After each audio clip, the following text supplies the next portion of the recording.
is the Wednesday, July 22nd, 2020 morning session of the Portland City Council. Good morning, Carla. Could you please call the roll? Yes, good morning, Mayor. Hardesty? Here. Udaly? Here. Fritz? Here. Wheeler? Here. Under Portland City Code and state law, the City Council is holding this meeting electronically. All members of the council are attending remotely by video and teleconference, and the city has made several avenues available for the public to listen to the audio broadcast of this meeting. The meeting is available to the public on the city's YouTube channel, eGovPDX, www.portlandoregon.gov/video, and channel 30. The public can also provide written testimony to the council by emailing the council clerk at cctestimony@portlandoregon.gov. And when you email her, please let her know she cannot retire. The council is taking these steps as a result of the COVID-19 pandemic and the need to limit in-person contact and promote physical distancing. The pandemic is an emergency that threatens the public health, safety, and welfare, which requires us to meet remotely by electronic communications. Thank you all for your patience, flexibility, and understanding as we manage through this difficult situation to do the city's business. And thank you, Carla, for agreeing not to retire. First up, we have to hear from legal counsel. How could I deprive them of that opportunity? Lindley, are you reading today? I am, and you would deprive me of my morning joy, so let me get started. You bet. To participate in council meetings, you may sign up in advance with the council clerk's office for communications to briefly speak about any subject. You may also sign up for public testimony on resolutions or the first readings of ordinances. The published council agenda at portlandoregon.gov/auditor contains information about how and when you may sign up for testimony while the city council is holding electronic meetings. Your testimony should address the matter being considered at the time. When testifying, please state your name for the record. Your address is not necessary. Please disclose if you are a lobbyist. If you are representing an organization, please identify it. The presiding officer determines the length of testimony. Individuals generally have 3 minutes to testify unless otherwise stated. When your time is up, the presiding officer will ask you to conclude. Disruptive conduct, such as shouting, refusing to conclude your testimony when your time is up, or interrupting others' testimony or council deliberations will not be allowed. If there are disruptions, a warning will be given that further disruption may result in the person being placed on hold or ejected from the remainder of the electronic meeting. Please be aware that all council meetings are recorded. Thank you. Thank you very much. And first up after that, Lindley is communications. Carla, if you could first call the first person, please, for communications this morning. Yes, item 586, a request of John S. Captain III to address council regarding Freedom of Information Act requests. Hello. Good morning. How are you? Thank you for having me talk. I had made several applications in the FOIA request system for the Portland Police Bureau, and it was extremely difficult to get the items I was requesting that all had to do with the murder at Blue Lake Park. Now, what the thing was is that they would actually say that you can have them for a period of time, which I could understand for a portion for investigative purposes. But after like 4 or 5, 6 years, and then later they come and say that it's expired and I'm not able to look at it because it's too late. So I would recommend that you commissioners look into this and ask them, why wouldn't it toll beginning when it's available for the number of years that that you guys see appropriate? For me, the police reports that were written that I did finally get all were containing lies, and there's no mechanism really to correct that. And the officers that write the lies are trying to build a false narrative in terms of the Tiffany Jenks murder. The fact that the police are able to lie in police reports and still get their PERS and savings is beyond me. And regardless of Joanne Hardesty or you being in charge of the police bureau, they're highly corrupt, and it involves the courts as well. And the sad part about that is that lives get ruined. And as a Native American, especially at the end of the Trail of Tears, was a promise of justice. And when you're dealing with a murder, I shouldn't have to ask 3 or 4 times. In addition, they were able to send the mental health evaluators to me to find out if I was mental. And they came here with guns and whatever they have, guns and police cars and health advisors. And they asked if I had health insurance. I said, that's weird. I used to have it till Obamacare came, but why are you asking me that when I'm trying to ask you why you're not telling the truth in this murder case? So multiple police reports were written. They're containing lies, and I don't know how to fix that. So if you're going to kick the feds out, we can get some free labor, and maybe they could help in the 3-state murder where the girl that murdered Tiffany got out in 11 days. And I have to believe that if it was 3 black men in that car, there's no chance in heck that they would be out of jail in 11 days, period. In addition to that, the police claimed that Tiffany had left bags at my Montevilla home. If she did leave bags here like they claimed, why didn't they get a warrant? It was actually a lie. She didn't leave any bags here. But when they're able to do what they want, it's really dangerous for the public because her killers are still on the street, no matter what anybody says. Yes, the shooter's in jail, but the killers are on the street. So I just, that's my request, is that the FOIA request system doesn't work well for people who are set up, and I don't know how to fix that. And Joanne Hardesty, I love your comments about rocks. And thank you very much, both of you. And sorry about your mother passing away. Mine did too. And during that time, she was breathing through an oxygen tube, and the police were lying. So it was a very difficult time. Thank you, John, for your testimony. I appreciate it. And, Thank you. and it absolutely warrants looking into, and I appreciate you giving us that information. Thank you both. And thank you for your kindness. Appreciate it. Next item is 587, a request of John Carter to address council regarding Portland's economic recovery. Good morning, John. Good morning. I was recently rereading Commissioner Daly's reading frenzy closure letter from when she first joined the council in 2017, how opening such an establishment would be nearly impossible in today's Portland. And I think of all the people of color facing systemic oppression for which that opportunity would have been impossible even then.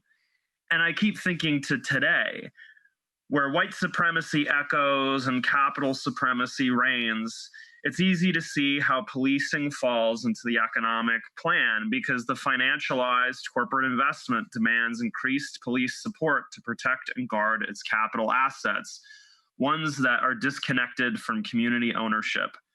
We can see this trend here in Portland as the police budget has ballooned while the city's economy has become increasingly financialized and disconnected from community equity. I saw the same process unfold at warp speed while living in New York City. Increased investment in policing, decreased investment in community, followed by waves of corporate cash, transforming the city into something hardly recognizable. Portland's communities, stories across the spectrum, a fabric torn first by white supremacy, then by capital supremacy. Even as we face an awakening and correction of historical injustice, the bar continues to be risen for all but concentrated wealth. Why does the city continue to invest in police and disinvest in the community? Why is it that police budgets increase, but park budgets decrease? Why are opportunities created for large investment firms, but blocked from the direct community on the ground? What conditions are we creating? Coronavirus has crippled the conditions even further. So I ask you, what is your vision as a council for a truly equitable bottoms-up recovery? Is it even possible? Is it even something you want when it's easier to just keep turning and tuning into the trend? Each morning, wake up and think, please, how do we help the people for which opportunity is set to be out of reach? How do we correct these conditions? The conditions of capital supremacy, the conditions set by white supremacy. Thank you. Thank you, John. We appreciate your being here this morning. Thanks for hanging with us during some difficult technical situations. Thank you very much. Carla, our third individual, please. Item 588, request of Travis Athugis to address council regarding racist signs posted on public property in the Irvington area. Travis contacted us. He has canceled his communications.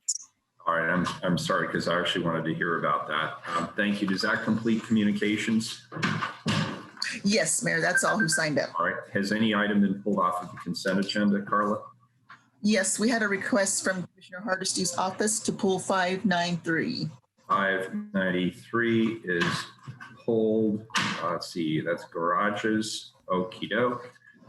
Then with that, let's move into our, we can't quite get there. So let's go to a second reading, please. Are we gonna vote on the other consent items now? Good point, Commissioner Hardesty. Thank you for reminding me. Carla, please call the roll. Hardesty, Aye. Udaly, Aye. Fritz, Aye. Wheeler. Aye, the consent agenda is adopted. Carla, could we move to item 596? We're a little bit early for our first time, sir. Sure. 596, accept and appropriate $128,401,261 in 2020 Coronavirus Aid, Relief, and Economic Security Act funds and authority to the Program Bureau Directors to execute contracts and agreements funded under the program. Colleagues, we had a lengthy presentation and extensive public testimony on this item last week. This is a second reading. Is there any further business on it before we call the roll? Seeing none, Carla, please call the roll. Hardesty, I think I made my statements last week about why I find it necessary for me not to support the proposal that we are voting on at the moment. I want to be clear. In my mind, we have people that are in desperate need of resources, and I don't believe we did the best job we could of making sure that people would benefit from these limited dollars that we have. So with sadness, I cast my vote as no. Udaly, I am also having some technical difficulties at home. And I'm going to keep my remarks very brief. I just want to thank the numerous people and organizations that participated in the conversations about our relief and recovery. I think we've come to a reasonable agreement on the allocation. We do not have sufficient funds to help everyone. But I want to point out that 55% of our workers are employed by small businesses, and that while you might not consider relief to a business direct support, it is that person's livelihood. And we have thousands of small business owners who are on the verge of losing their businesses, losing their livelihood, losing their homes. So I would just argue that it's a wise investment to try to help people avert financial catastrophe, whether they are small business owners or individual workers. The bottom line is we need the state and feds to step up and do more. And in the meantime, we have to invest our scant dollars in the smartest way possible. So I'm happy to support this. I want to thank the PDX Cares Task Force, Director Kimberly Branham, Director Callahan, Director Durbin, Director Myers, Tom Reinhardt, Dr. Markeisha Smith, and Director Chris Warner, and finally Marshall Runkle, who represented my office during these important discussions. I vote aye. Fritz, Well, first, thank you, Commissioner Udaly, for listing all of the staff that were involved, and I thank Tim Crail and my office for participating, as well as Dr. Markeisha Smith. I'm also grateful that some more of Oregon's tax dollars are coming back from the federal government. Thanks to the congressional delegation and the leadership of the House Democrats for pushing for this. I don't know that they've decided how they're going to make up the difference, but perhaps they could cut the defense budget and eliminate the Department of Homeland Security. In the meantime, it's good that we've got these dollars coming back to Oregon, and I particularly appreciate that we are doing the right thing and sending some of them to our partners in East County to make sure that they are helped as well. And more particularly, we've been very careful to center Black, Indigenous, and people of color as we make these decisions. And as we continue to navigate these uncertain times, it's imperative we do not return to business as usual. The distribution of CARES Act funding gives us the opportunity to implement a new model that values the lived experience and expertise of Black, Indigenous, and people of color in our Portland community. This new model understands that while it is important to nurture existing partnerships in the city, it is also crucially important to find a path forward that creates new partnerships with culturally specific community-based organizations that do not currently have a connection with the city. To that end, we are committed to providing grant funding in new and innovative ways. And again, thank you to the leadership group who were very centered on community. And thanks also to Dr. Smith and the Portland Housing Bureau's information from the project proposal for their help in getting me to understand how they are continuously improving the process and the criteria. The rent assistance and household assistance are using the following mission: create an emergency rent assistance, household assistance intervention to support BIPOC households financially impacted by COVID-19, to prevent them from being evicted and falling into homelessness, and to support the culturally specific organizations who effectively serve BIPOC communities. And the guiding principles from the COVID Equity Toolkit, which the Council adopted, are the foundation of the process and have been. And the intention for both Rental and Household Assistance Fund is to support providers and networks that have rent assistance infrastructure and demonstrated outcomes in providing rent assistance and affordable housing to low-income BIPOC households, as well as culturally specific providers serving BIPOC communities who are not included in the networks, but who directly serve BIPOC households in need of rent assistance and household support. So I'm pleased that a lot of the money is being dedicated to that. I'm also grateful that we're dedicating money to help bridge the digital divide. Now more than ever, we all understand how crucial technology is, as we're finding out this morning with some of our technical glitches and have been. So, we are challenged by the technology we have that sometimes doesn't work. A lot of people just don't have the technology and are at a severe disadvantage. I'm also grateful that we're investing money in the Portland 5. I know Commissioner Fish would be very appreciative of that particular allocation. And thank you, Mayor Wheeler, for your leadership in this. It's been a process. We won't always all agree on things of this magnitude, and I'm grateful that the discussions have happened in a constructive and collaborative manner. Aye. Wheeler? Well, thank you very much. And I want to thank all the people that Commissioner Daly had also thanked. I want to thank Sonia Szymanski on my team as well as Sam Diaz, who worked very hard. I want to thank all of our collaborative community partners who worked on this. This was really an extensive process with tremendous community outreach. And as Commissioner Fritz mentioned, we emphasize BIPOC communities throughout the planning process and ultimately through the allocation that we settled on. The vast majority of the resources goes directly to households and small business support. And has been noted, households are really struggling right now. And I'm very proud of the fact that days after we declared a COVID emergency in the city of Portland, we began sending resources directly to households, both for rent support as well as key household expenditures. We have doubled down on that through the direction of a significant portion of our COVID funds to that same type of support.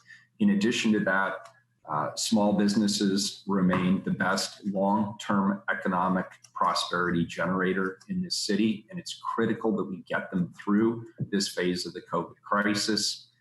We have also worked very hard to make sure that Multnomah County can actually meet the standards that are required under phase 1 of the governor's reopening guidelines. That was a $20 million allocation to Multnomah County directly to make sure that we're addressing the immediate public health consequences of COVID, as well as meeting those phase 1 criteria. I saw that as absolutely essential. And as Commissioner Fritz mentioned, we have sent a allocation to our East Multnomah County cities so that they could also do the work they need to do around public health to meet the phase 1 reopening requirements. And since the state chose not to fund those East County jurisdictions directly, I believe that left us with a moral obligation as well as a practical obligation to support those cities in their efforts. And I'm glad that we're doing that. I also want to make note of the fact, as others have mentioned, the funds we have here are not sufficient. We are not solving the problems. This is truly emergency support that will get us through this phase of the COVID crisis, but this can't be the end. And I'm glad that our city bureaus are now working closely in alignment and trying to figure out how they can leverage resources. We're leveraging economic prosperity and business support through Prosper Portland. The Housing Bureau has been significantly engaged in allocating resources towards rent support and housing support. There's a significant level of support going to the Joint Office of Homeless Services to make sure that the most vulnerable people on our streets get the resources they need. We had a spirited discussion about the question as to whether or not funding should go towards the digital divide. I think it's essential that we fund the digital divide, given the reality that right now, in order to gain access to either educational or economic opportunities in this COVID crisis, you must have access to digital tools like the one that we're using to conduct our democratic process here at Portland City Hall. And I think about the children in the public schools who are being told that they probably will not come back to school, or at least won't come back to school fully in the fall. That means any young people who do not have access to those digital tools will not have access to their core educational opportunities. And so I think it was critically important that we supported the digital divide efforts. And last but not least, the arts venues are important not only because arts will help see us through this crisis, and it's important for the social fabric of this community and the psychological fabric of this community, but there's pragmatic reasons to do it too. If we don't support, for example, the Portland 5, that contract comes back to us. We own those facilities. Metro manages them on our behalf. And if we don't support them, there's no reason why Metro would continue to agree to operate those facilities on behalf of the city of Portland. So I think that's a good pragmatic decision that we made there. It was not a substantial outlay. It's a relatively small thing in the overall package, but I think it was critically important. And the next step for us is, since we all acknowledge that this level of funding in and of itself is not sufficient, is collective advocacy to our state and to our federal governments for both legislative and financial support for renters and for others who are struggling economically during this crisis. There is an opportunity for all of us on the Portland City Council to come together and help push for and lead that advocacy. And I look forward to doing that collectively as a unified team. Proud to vote aye, and the ordinance is adopted. Thank you, everybody, for your hard work on that. We will go back to our first time certain, Carla. Time certain number 589, please. Sure. Authorize grant agreement with CASA of Oregon for the Oregon Worker Relief Fund in amount of $250,000. Commissioner Udaley, you're up.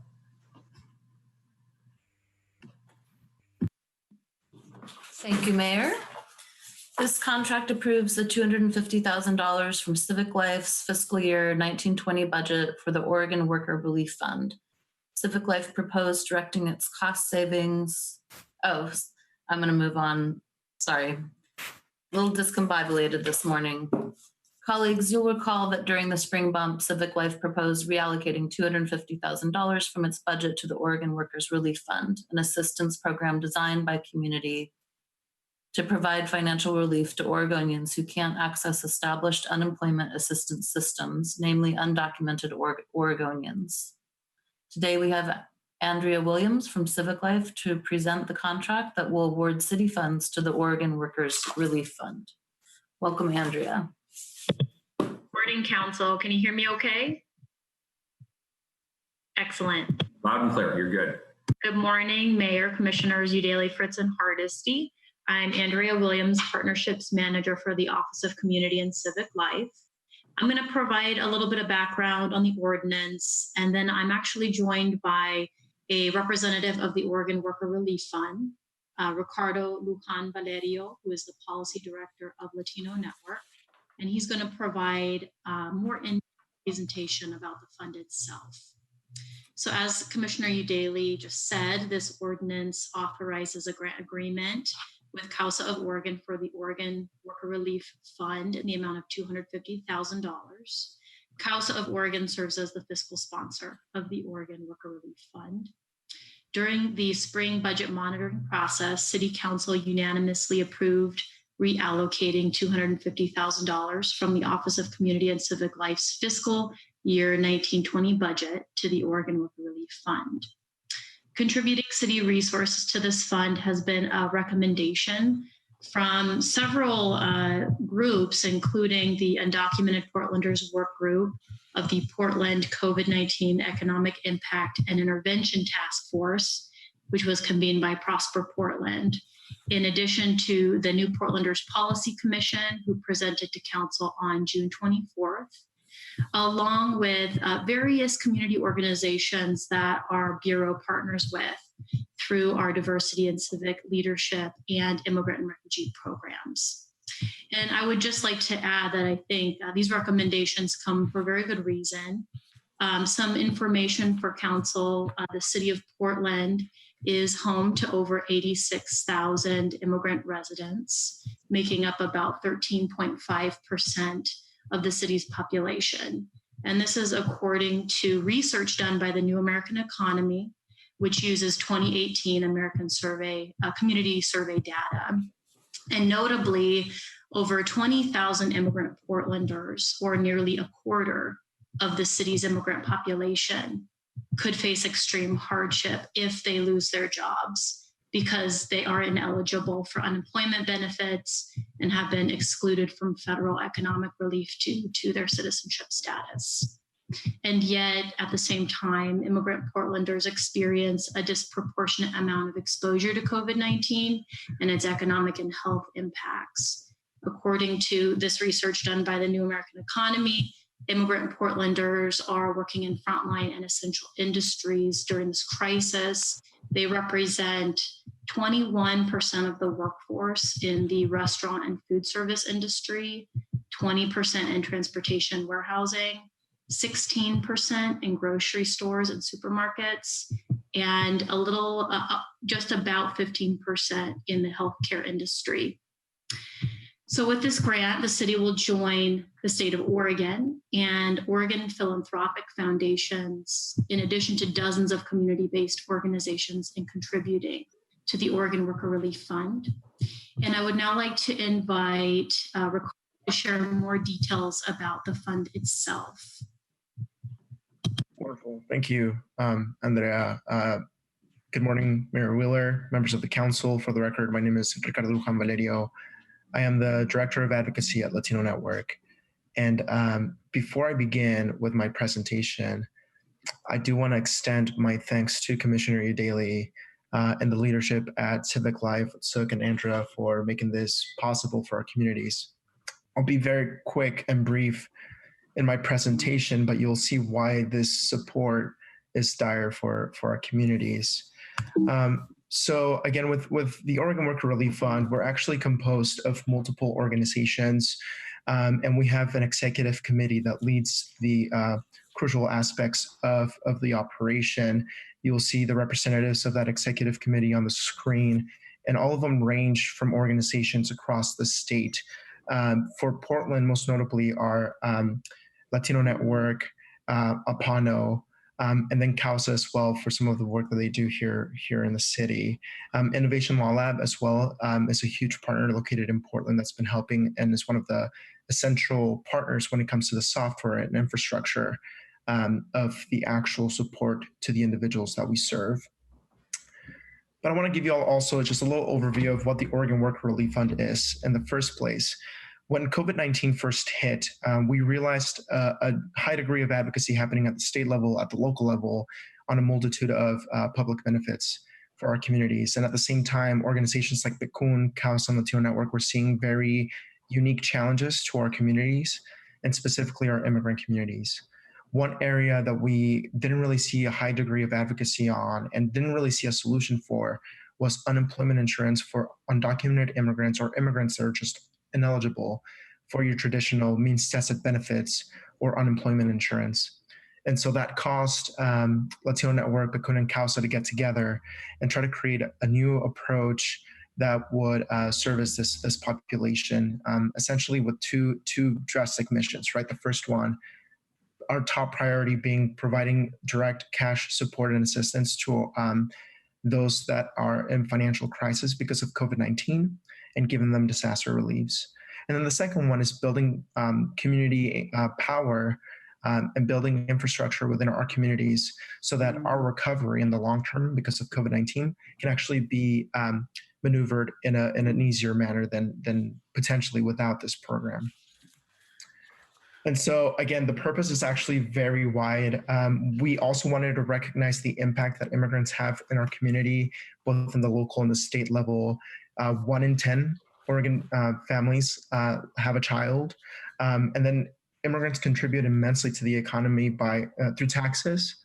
The workforce itself, again, as some of the numbers that Andrea stated in the city, there's very specific statistics on how impactful the immigrant community has been. And we've been working closely with the Oregon Center of Public Policy to truly get a huge picture statewide on how that impact has been instrumental to the response of COVID-19. The fact that undocumented immigrants pay over, I believe the $81 million figure was actually from 2017. It's now over that amount. That has a drastic impact to the way in which the state, the city, local governments respond to COVID-19. So the fact that many of our communities put into the system but are not able to benefit in times of need was a huge concern for our organizations. So the need. There is an estimate of about 27,000 Portlanders that are UI ineligible and that won't be able to receive the traditional support on COVID-19. I do want to emphasize that that's, again, only the Portland number. The number that we estimate statewide is about 74,000 individuals that would be impacted by COVID-19 and their work abilities, and therefore financially impacted. And then, we're seeing an influx of hundreds of of individuals per week applying for this. At Latino Network alone, within the span of the past 2 weeks, we got over 400 applications coming into our organization to get some of this relief that we've been able to establish. Now, more than 87% of applicants have been waiting for 5 weeks in total to just get any kind of support. We ask a variety of questions when we do our navigations. One of them is, how long have you been unemployed? And a lot of them, the majority of them, have expressed that they've been unemployed for over 5 weeks. And that was the first time that our conversation with them was the first time that they've been able to get any hope and opportunity of relief, financial relief. Now, Oregon Work Relief Fund has gotten $10 million out the door to immigrants.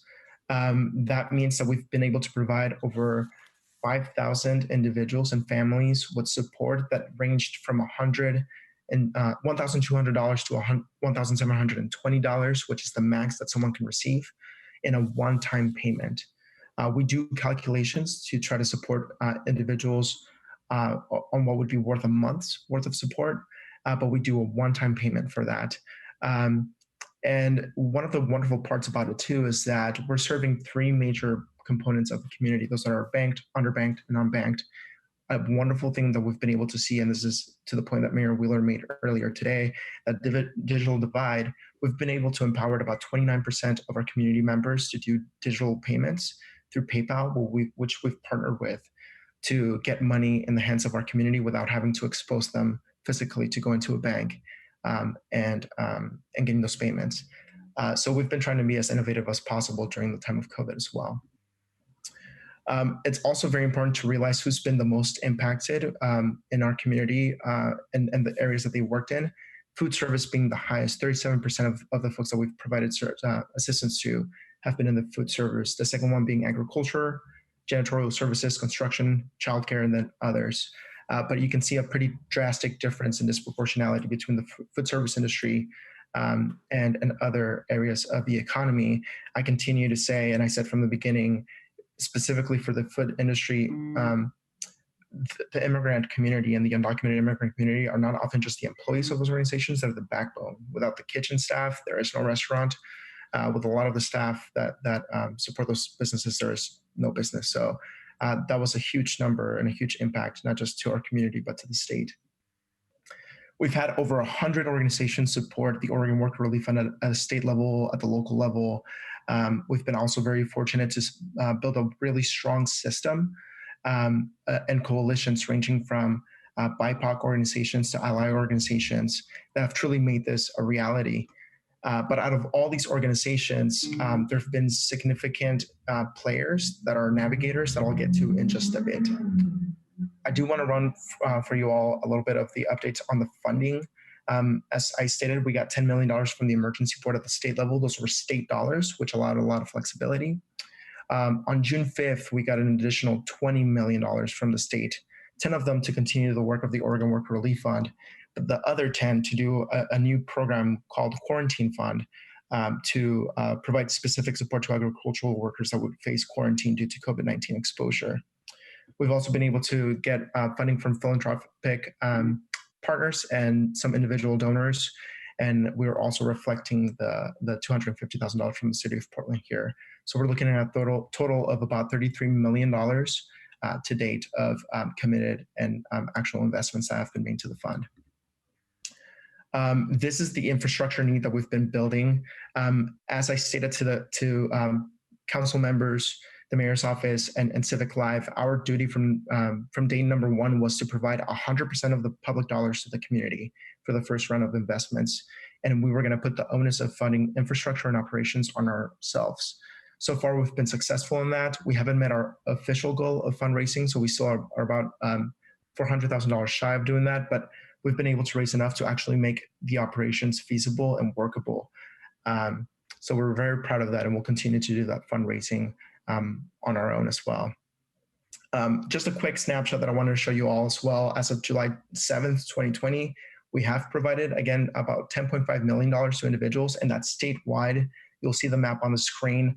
The lighter blue are areas where we've been serving folks at a lighter rate. And when it gets darker, that's the higher density of applications we've been approving. But you'll see that this is truly a statewide operation and an operation that we intend to continue as best as we can, so long as the funds are available. And then again, these are the 20 organizations that are providing specific navigations to individuals out in the community. I want to thank every single one of them for stepping up to the plate in such a difficult time. Just for the council's knowledge, we've been able to turn out these $10.5 million within the span of 3 months. And we were able to get infrastructure up and running within 1 month and a half. Again, big shout out to Innovation Law Lab for being able to provide a lot of that software infrastructure and the legal processes. But you'll see the 5-step process in which a navigator goes through. The first one is that a community member, again, seeks the assistance from one of these participating CBOs. The CBO navigator assists them in filling out the CBO-facing application. And it's about a 35-minute process once they're able to get a hold of a navigator. Once it's filled out, it goes through our clearinghouse. It's a single system approval process that is reviewed by attorneys as well at the end of the day. Once the review process is approved, the Oregon Worker Relief Fund Coalition reviews that final approval to make sure that there's no discrepancies, that we're actually meeting our mission and serving the people correctly, and then approved applications then the individuals get the money either, again, through electronic means or if necessary through checks, and we mail those out. And so what's next? Again, I mentioned the $20 million that we received. We intend to start those operations fairly soon. And so once we get those operations up and running, we'll be able to continue to support as many folks as we can. Hopefully we'll be able to break that 10% service of the 74,000 statewide that I mentioned. But in Portland, we've been out of the $10.5 million, we were able to serve about 22% of Portlanders. That's not enough. As I mentioned, the need here locally is about 27,000, and we were only able to serve statewide a little bit north of 5,000. So that is all I have for the council. I'm available for any questions should you all have any. Thank you. Awesome, thank you.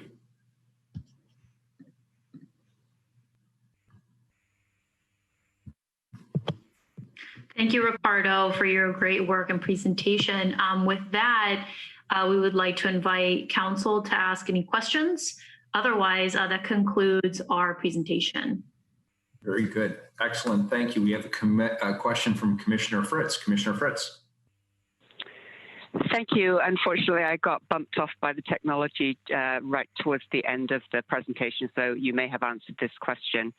Could you just put the slide back up showing the distribution of where you've been funding people, please?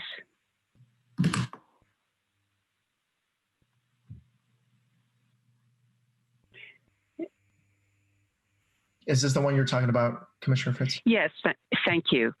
So, I'm obviously the City of Portland's funding is a fraction of the total funding.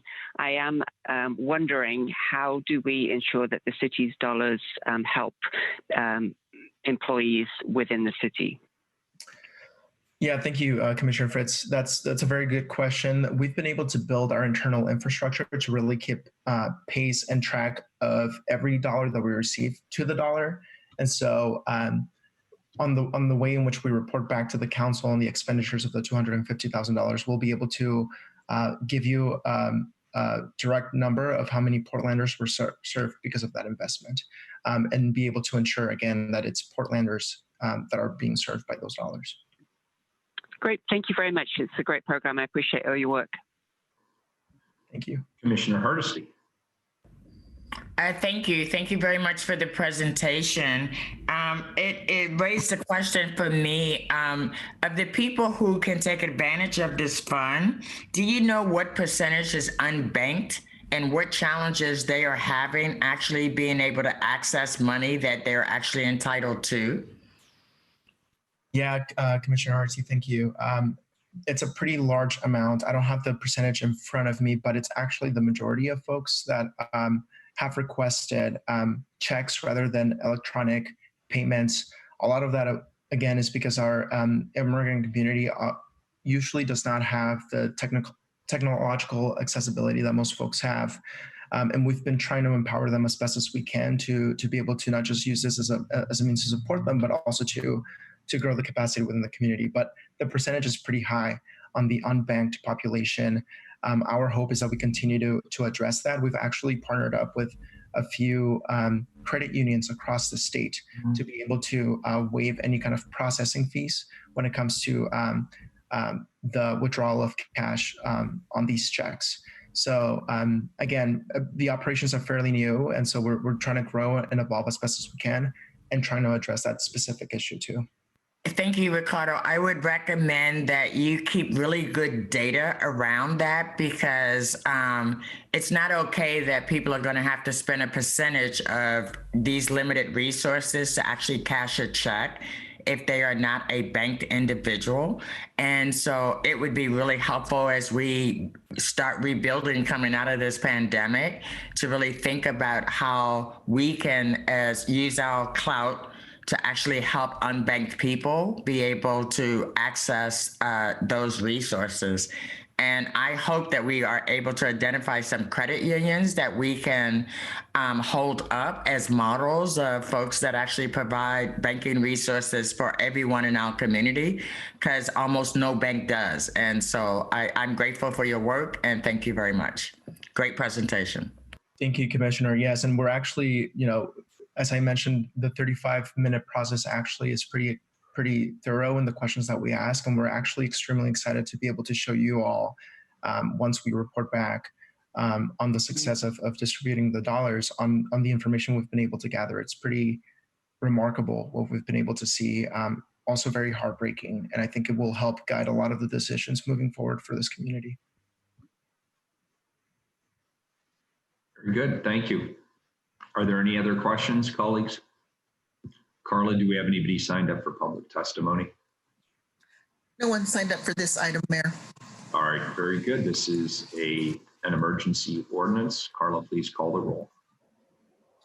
Hardesty, Aye. Udaley, Since COVID began, this issue has been a priority for me. The Oregon Worker Relief Fund proposal estimated that 74,000 Oregonians are ineligible for employment insurance or federal stimulus because of their documentation status, despite paying into this system. I want to extend my appreciation to Latino Network, Causa Picun, and other organizations advocating for undocumented Oregonians throughout this crisis. As you heard earlier and you heard in this presentation, we are coming up short in every arena with relief dollars, but this is an impressive start, which has helped stabilize thousands of Oregonians and their families. I feel it's very important that the city supports this fund and continues to prioritize immigrant and BIPOC communities throughout our COVID response. I want to thank Andrea Williams and Sukri and Civic Life for identifying these dollars for the relief fund. The funds will provide stability to households that have been excluded from other forms of assistance, which is critically important to our COVID response and our recovery. I happily vote aye.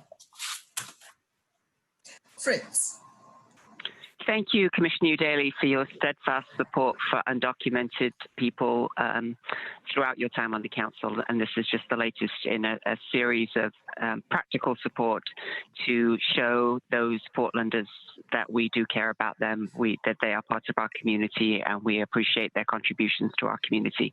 I'm very happy to vote. Thank you very much to all the community organizations. It's really great that so much of the work is being done right there in the community. Aye. Wheeler, I want to thank the Latino Network, Picun, Causa, all of the people that we've heard from today. I thought this was a fantastic presentation, and I not only learned from it, but I think the public at large learned from it. It was a really good presentation. Commissioner Udaley, thank you for bringing this forward to our city council. It's support like this that we are giving to an important group of people in our community that makes me really proud to serve on this council with all of you. I'm really very pleased with this, and I'm happy to vote aye. The ordinance is approved. Thank you. Thanks, Andrea. Next up, Carla, can you read items 590 and 591 together, please? 590, authorized contract with Lyft Inc. to operate, procure, and install system components of a bike share system in an amount not to exceed $11,300,000. And 591, authorize agreement with Nike Inc. to extend its sponsorship of Portland's bike share system. Commissioner Udaley. Thank you, Mayor. As Transportation Commissioner, I'm excited to announce the next 5 years of our Biketown program. The proposal before Council this morning provides several enhancements to our existing program. It expands the service area, with Biketown coming to parts of East Portland for the first time this September. It will increase the number of bikes in the program. It will replace our entire fleet with electric assist bikes. And it will continue and expand upon our equity programs, Biketown for All, which is a low-income program, and Adaptive Biketown, which serves people with disabilities. Nike's partnership and investment in Biketown has been essential to the program's success. The reach of the Nike brand has introduced many new audiences to bike share and bicycling in general. And Nike's support enables us to provide this world-class system to Portland. So I want to thank Nike for its ongoing partnership with Biketown.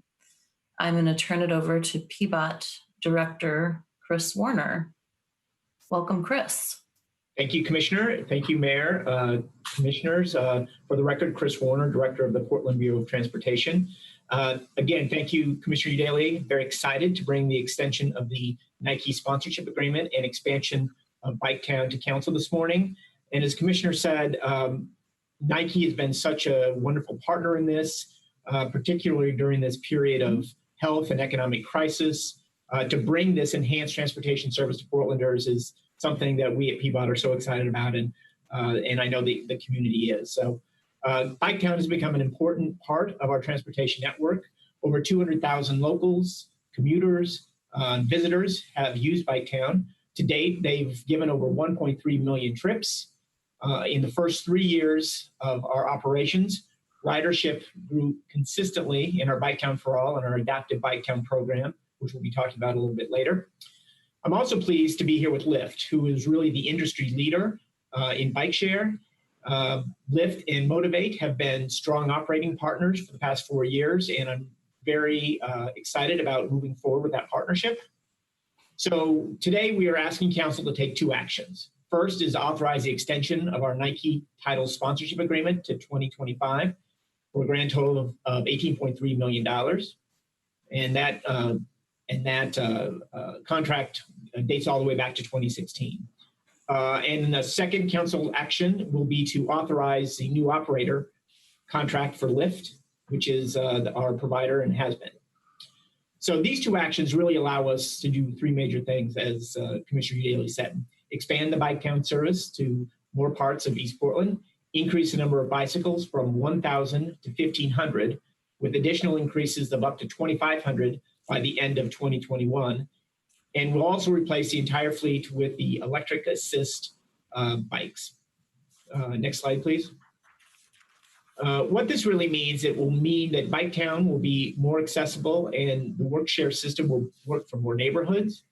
The expansion of the service area will include 13 additional square miles in East Portland and also 2.5 miles in North and Northeast Portland.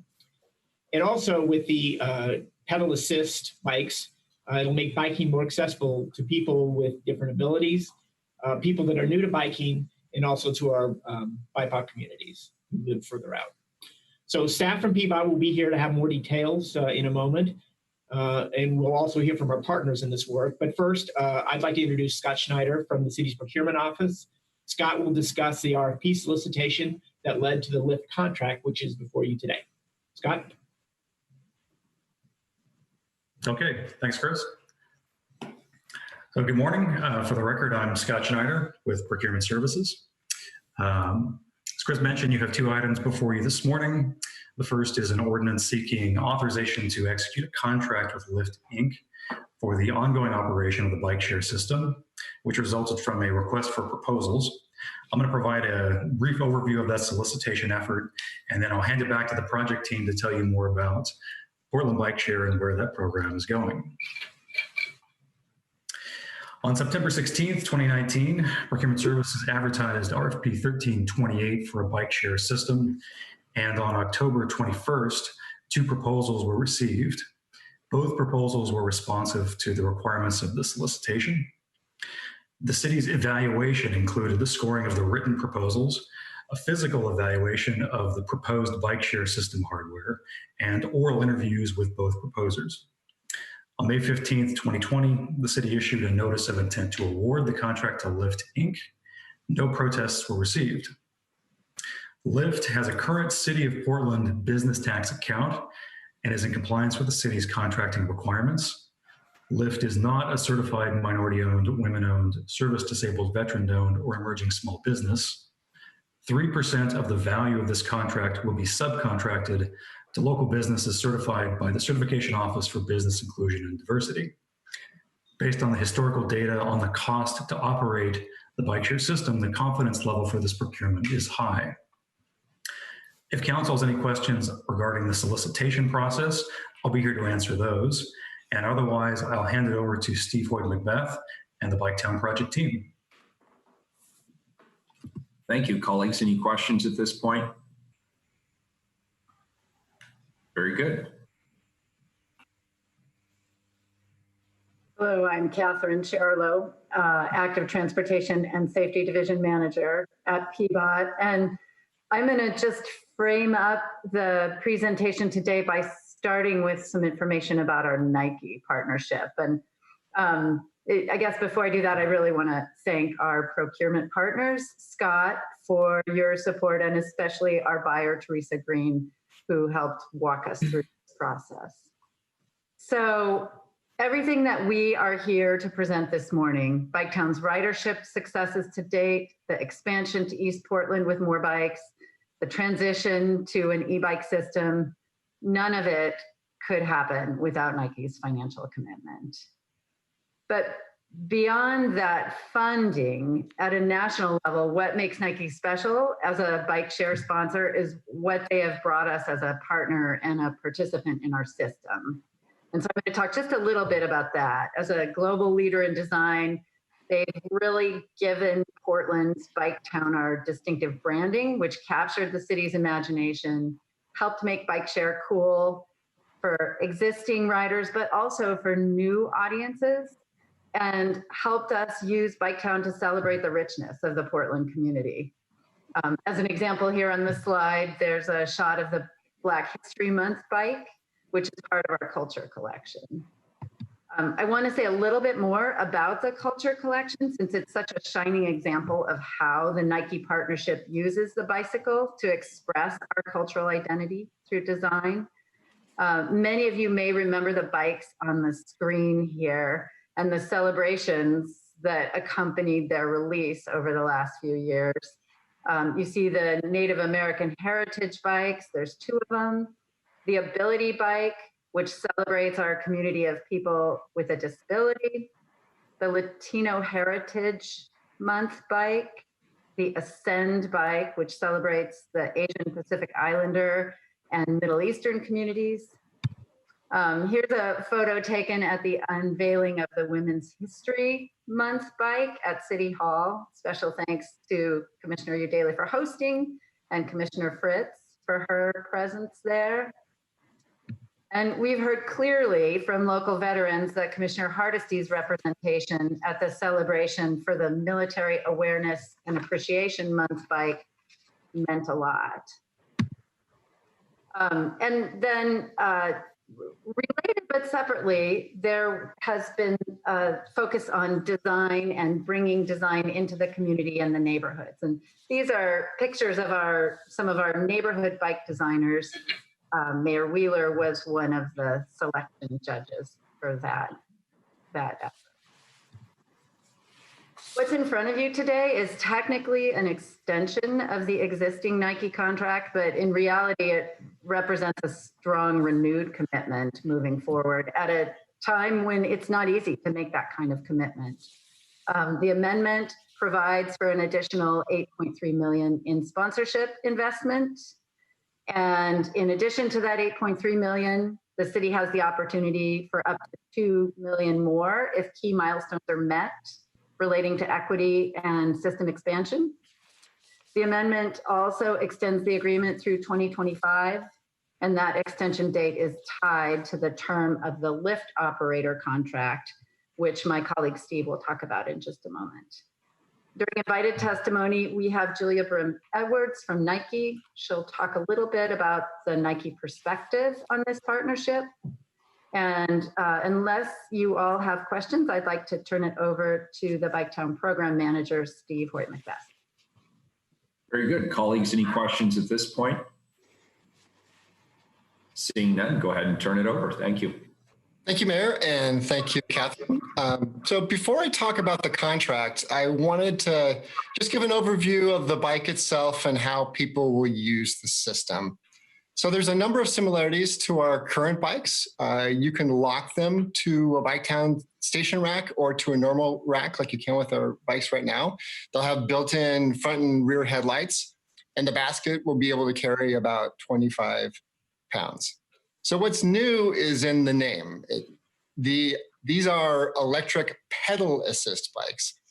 And the reason we call them electric pedal assist is because the motor is only engaged when you're actually pedaling. If you're not pedaling, the motor disengages. There's no throttle like there are on some classes of e-bikes.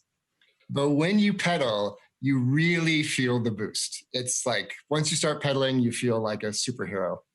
And what that superhero status, once you get on the bike, will do for you is make it a lot easier for you to make trips, especially longer trips, by bike instead of car. And we think that's going to be a real assistance as we try to battle our very serious problems in terms of climate change and congestion. Next slide, please. But the thing that I really love about e-bikes is that they bring access and the joy of bicycling to more people.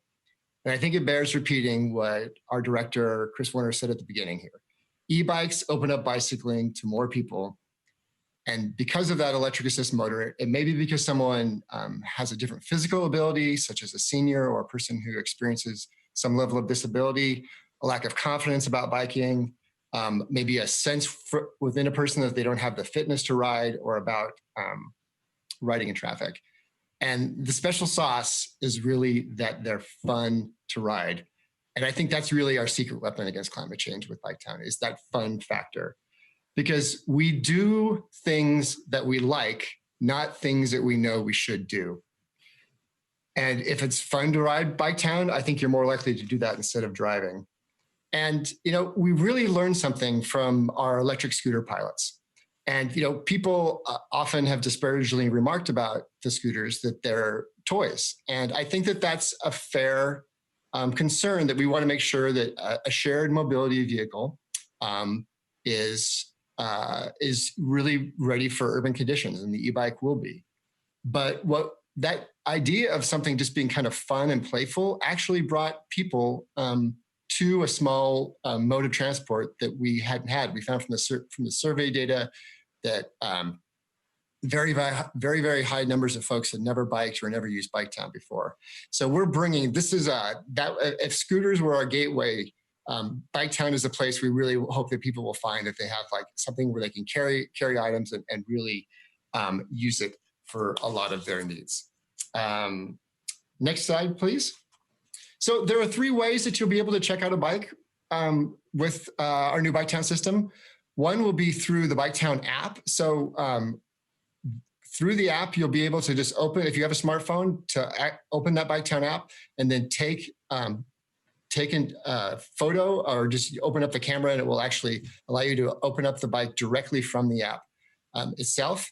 You'll also be able to do that through the Lyft app. So when anyone who is looking for a trip within the Lyft app will actually see the Biketown bikes near them, like they will the vehicles that are circling.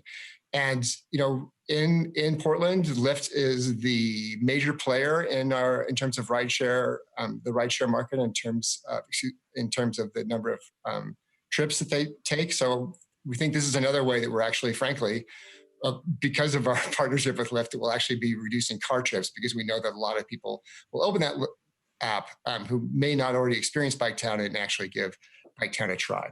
And then thirdly, for folks who are Biketown for All members, people living on low incomes, they'll have the opportunity to have a Biketown member card that they'll be able to tap on the back of the fender to unlock the bike. Next slide, please. So there's some things that will be changing about our pricing with our new membership with eBiketown.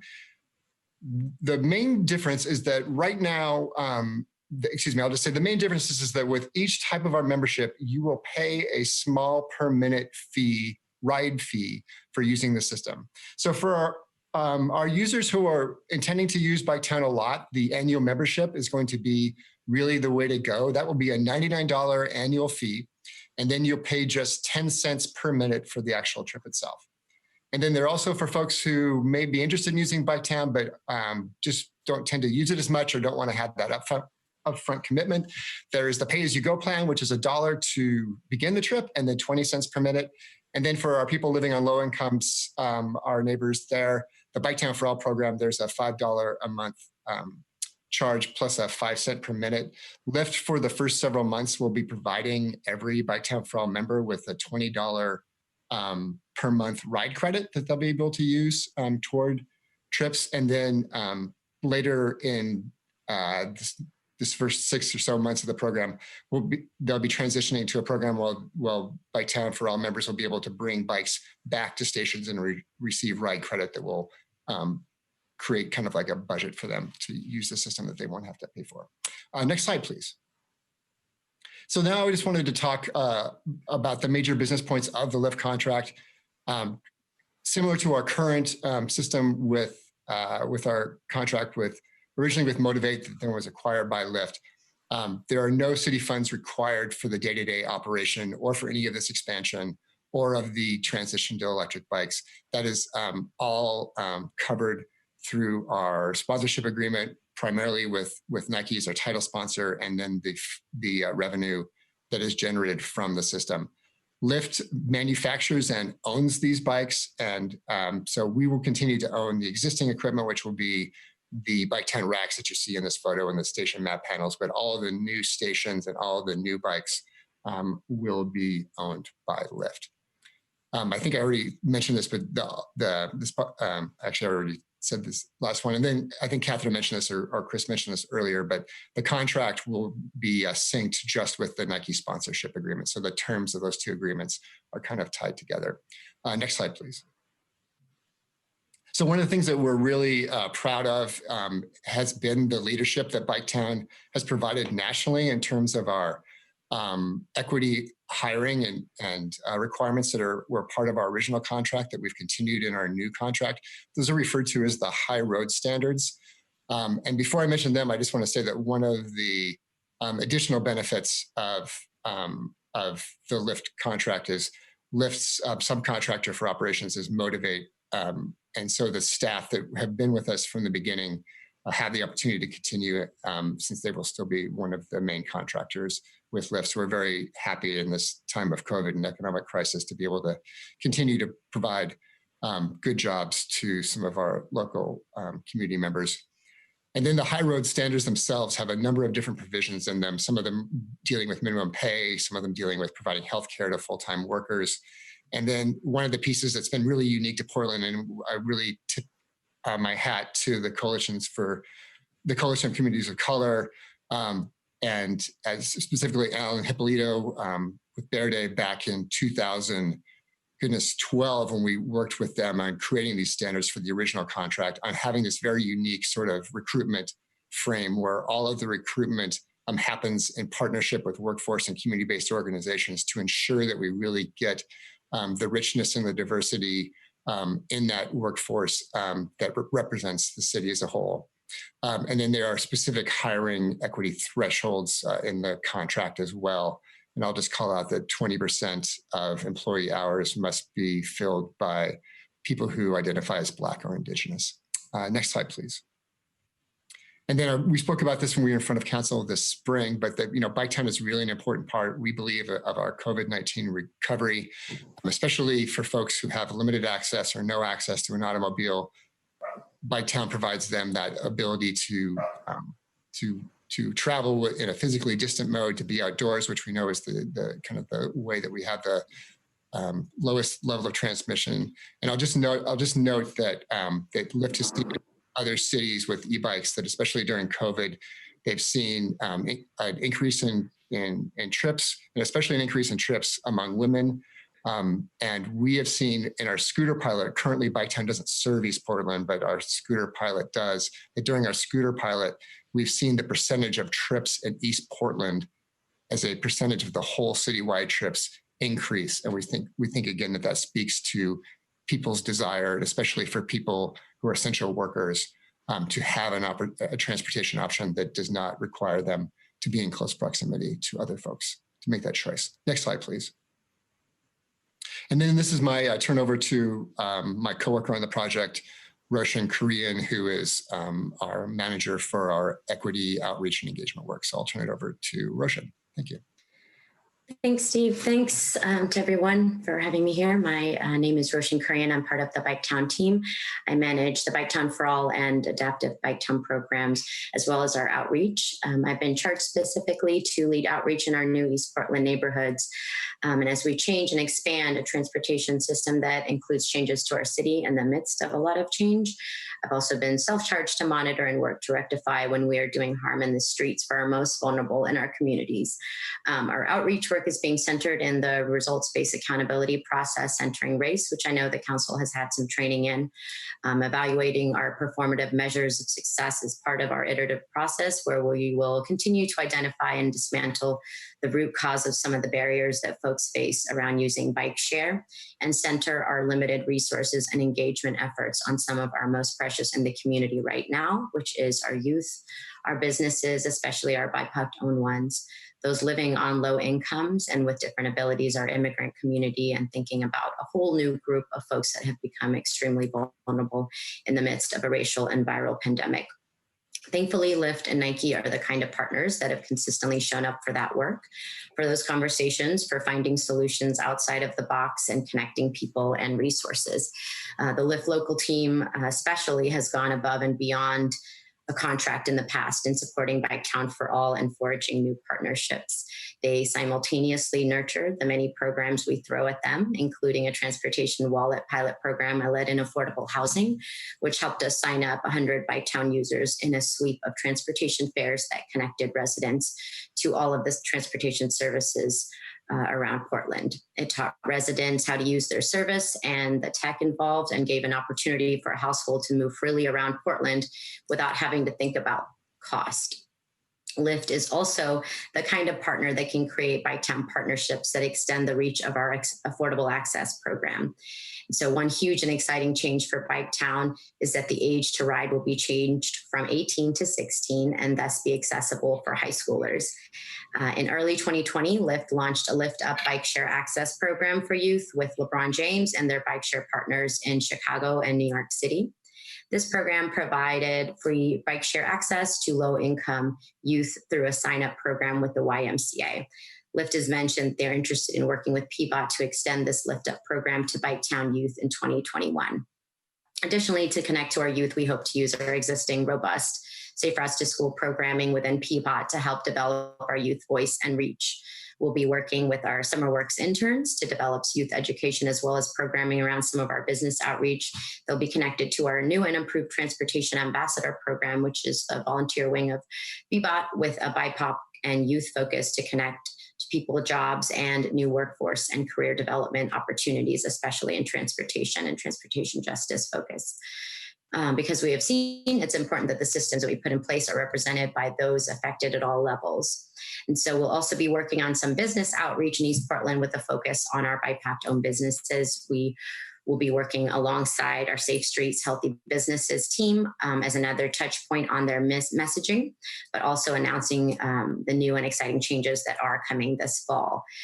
Through this outreach before launch, we hope to announce any changes they might see in September, provide resources for more education and feedback, demonstrate another way for clients, patrons, and staff to get to their businesses, gauge interest in employer programs or eligible discounts, and provide space to express other ways that Biketown as well as PBOT can better support their businesses right now.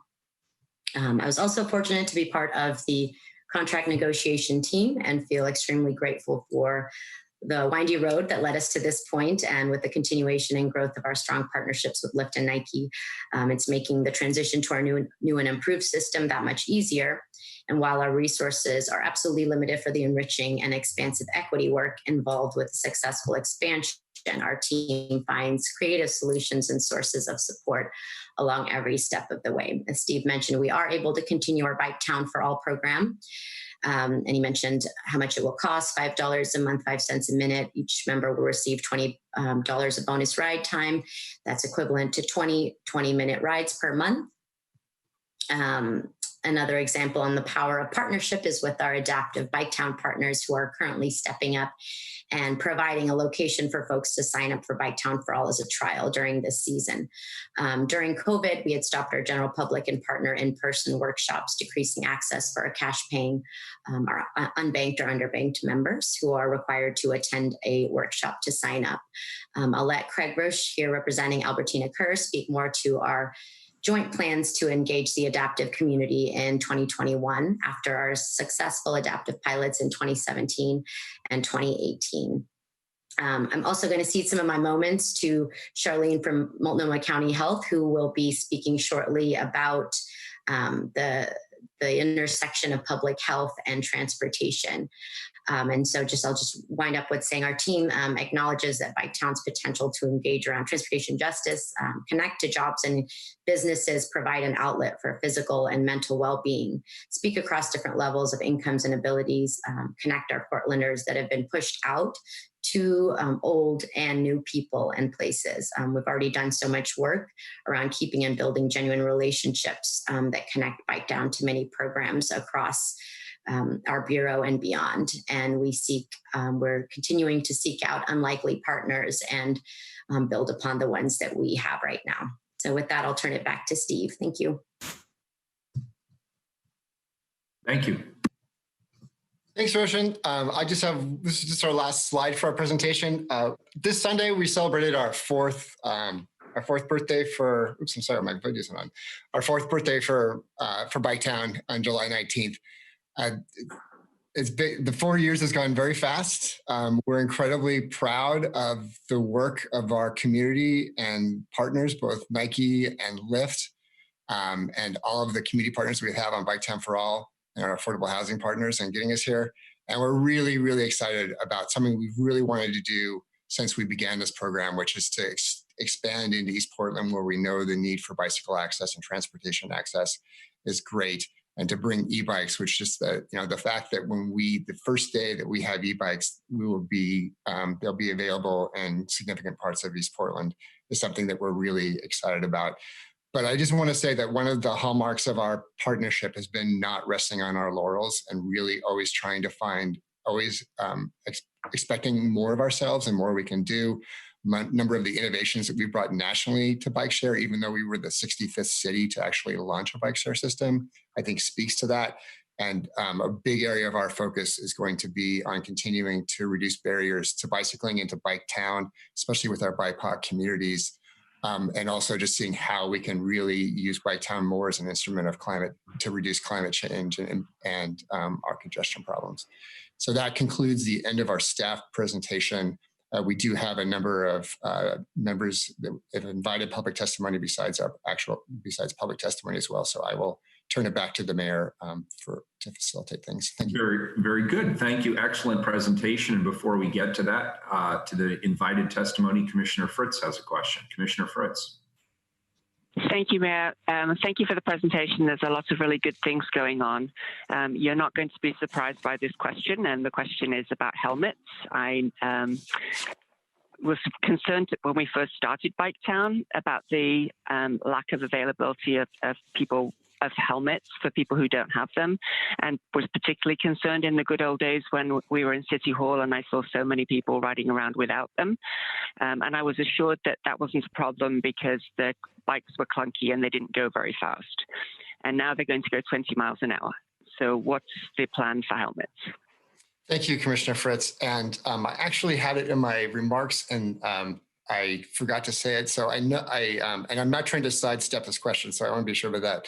But I believe this will be I don't think we have any more presentations scheduled for this year for Biketown in front of council. And you were there with that during that first vote. And even though you expressed some concerns about that and priorities for that in terms of the funding, you played a very instrumental behind the scenes role and actually creating the partnership that we have with Nike. So I just want to, at this being the last time, I think you've probably seen about 8 or 9 Biketown presentations, say thank you for that support, even as you've continued to be very really pushed us to make sure that this is the best thing for the city.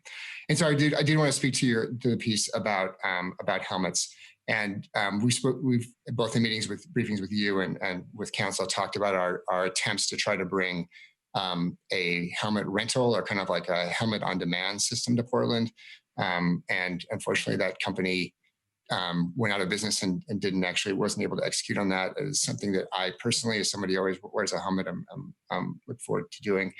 But I wanted to get specifically to your question because you brought this up when we presented in April about with the addition of e-bikes. And I want to say that the safety record of bike sharing nationally and with Biketown locally has been very, very high.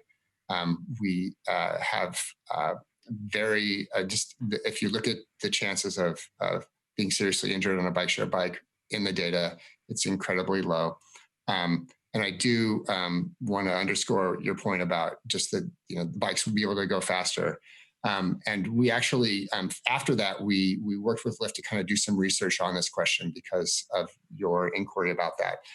Professor Chris Cherry, who's actually he's at the University of Tennessee at Knoxville, along with John MacArthur with Portland State University, one of the national experts in e-bike share from the academic community. And he did a study looking at e-bike speeds and found that actually the speeds of e-bikes were only less than 2 miles an hour faster than pedal bikes, so that the difference in the speeds isn't as high as one might expect when we're thinking about e-bikes. And again, the bike goes fast when you're pedaling, so that you're very engaged in that. And in his, I'm just reading from his study, he said there is no definitive answer regarding whether e-bikes are more or less safe than conventional bicycling. So given that, I want to say that helmet access is incredibly important to us. All of our signage and in the app encourages users to wear helmets. Sorry, I'm going to read from my notes because I want to make sure I get through these, and I'll try to be faster. We'll continue to give away free helmets at all of our Biketown for All workshops that ensure people will have helmet access. We, in our youth-related programming, as we go down to 16, we'll provide free helmets at all of those events. We have a partnership with Nutcase, a local bike helmet manufacturer, to offer Biketown riders a discount on helmets. And that's I think that's all I'll say on that. Thank you. Very good. Commissioner. Thank you. Could I just have a follow-up? I appreciate the response. I remember when the scooters came out, there was a big giveaway in Pioneer Courthouse Square. And just for the record and for people's information, I found when one of my staff had a crash on a bike, a regular bike, a while ago, that helmets wear out. And if you've had your helmet for 5 years or so, then you need to get another one.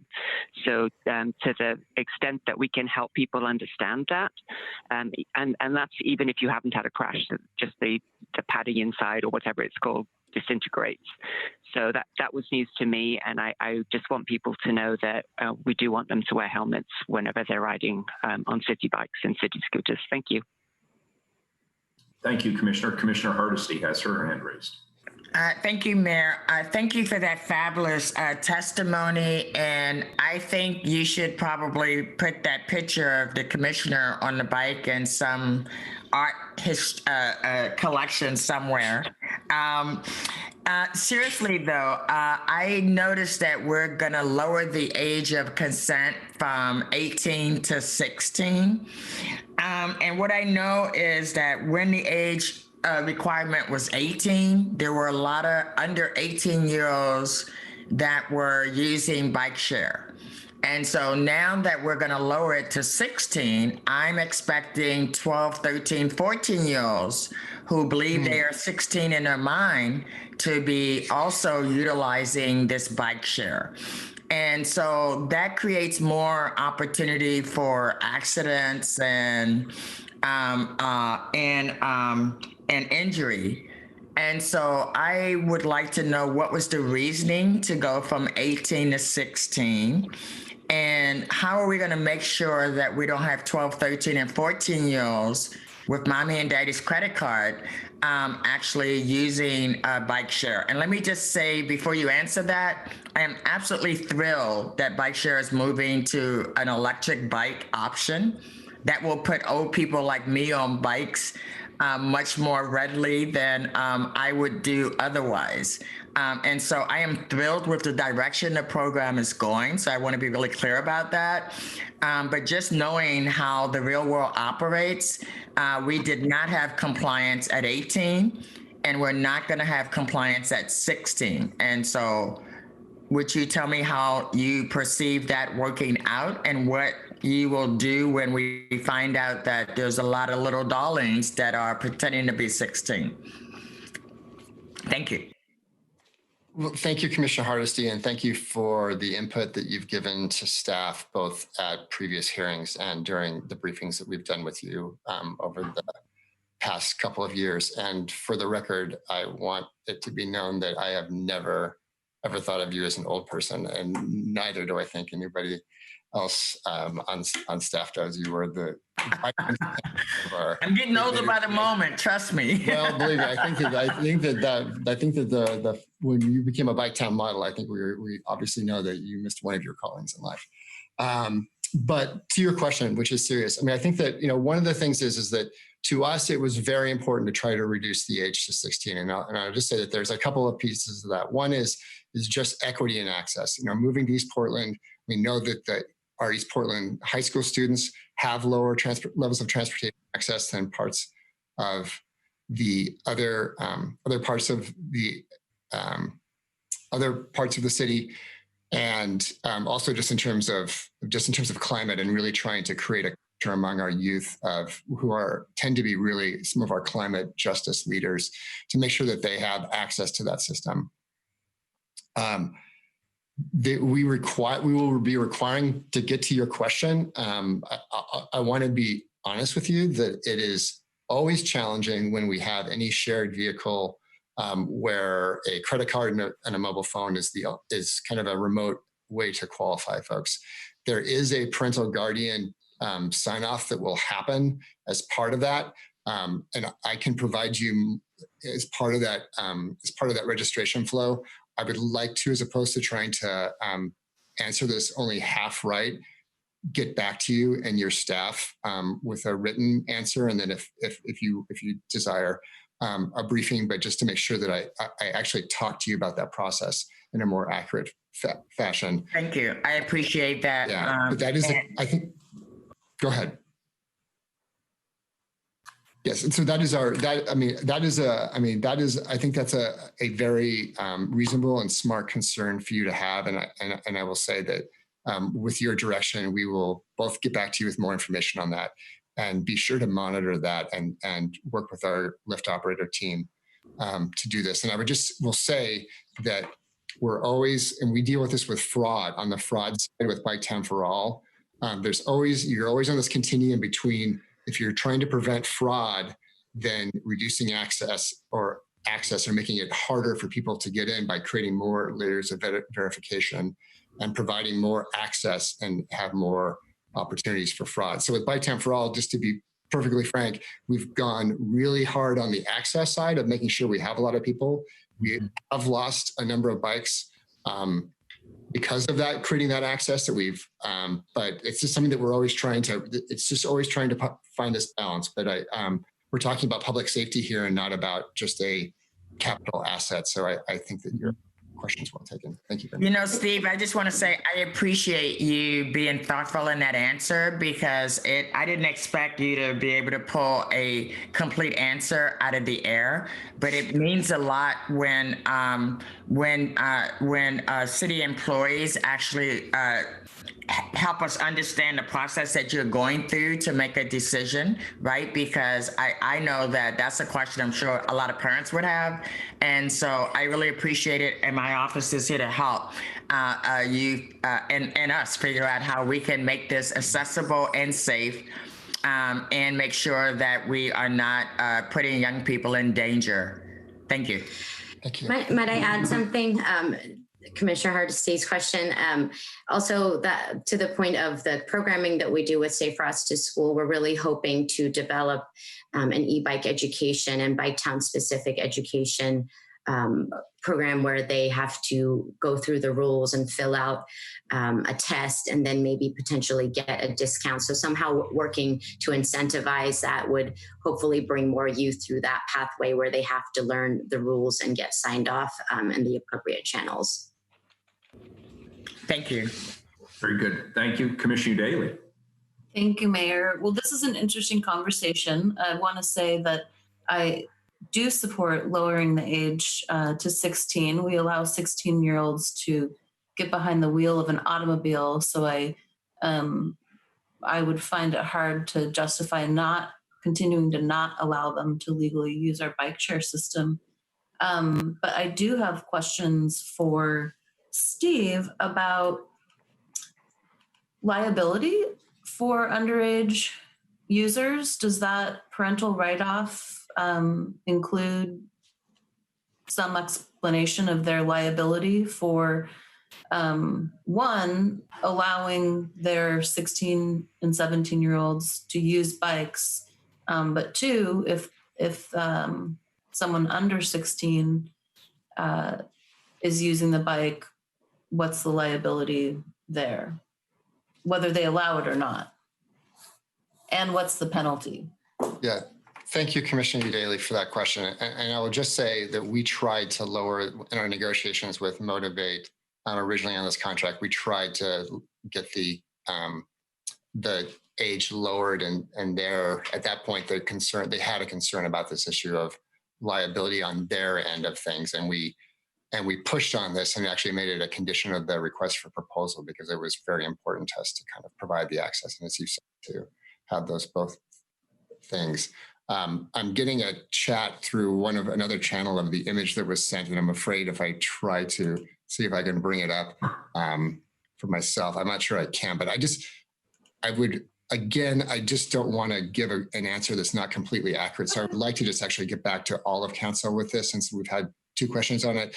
But we worked with our city attorney's office. They were intimately involved with every negotiation of this contract. And so, the primary duty of our attorneys is to make sure to protect the city in terms of liability and just exposure of risk, and also protect our citizens. I am fairly confident that this, in using the bike, that there is something that protects at least the city. Of course, there's a question of the user itself, but let me get back. I would prefer if you would allow me to get back to you just to make sure that we provide accurate information. Thank you. Sure, no problem. And I am interested in the question. Sometimes youth will find a workaround on their own, and sometimes parents are actually enabling the unlawful behavior, as we've seen with scooters, with adults riding around with children on our scooters, or adults activating a scooter and letting their younger child use them. So, we can't control for every kind of bad or irresponsible behavior, but I am interested in what we do have in place. Ability options. In that sense, they are giving the city a very strong benefit as well.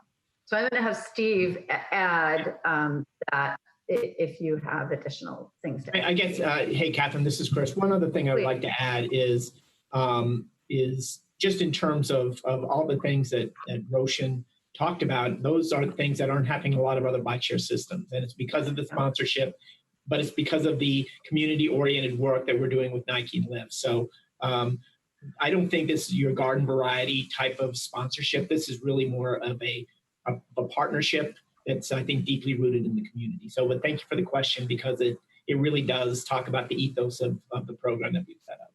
Yeah. All right, all excellent points. This is a really important conversation, and I think we could continue this. But I have to point out that we have a really busy agenda today, and we still haven't even gotten to the invited testimony. So I would encourage us to move along unless anybody has a very significant question they'd like to ask at this particular moment. I am happy with the response and I am done with my questions. Good. No, it's a great question. Thank you, Commissioner. All right. Invited testimony. Who do you have? Julia, I think you're up first. Welcome. Good morning, Mayor Wheeler and Commissioners. I'm Julia Brim-Edwards, Nike Senior Director for Global Government and Public Affairs. Oregon's been our home for more than 40 years, and our roots run deep in the state and here in the city of Portland. I want to thank you all for the invitation to participate in this morning's council meeting to speak in support both of the next phase of Biketown and to the partnership we've developed with the city, Portland's Bureau of Transportation, and Biketown riders.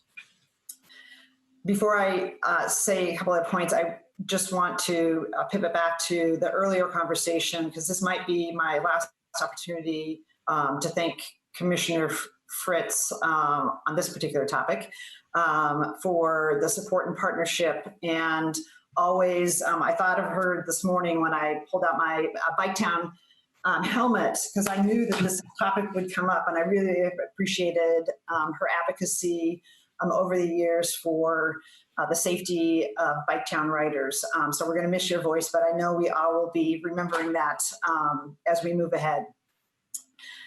So I want to start this morning by expressing our appreciation to Commissioner Udaley and the PBOT leadership and staff for the partnership we've experienced the last 4 years.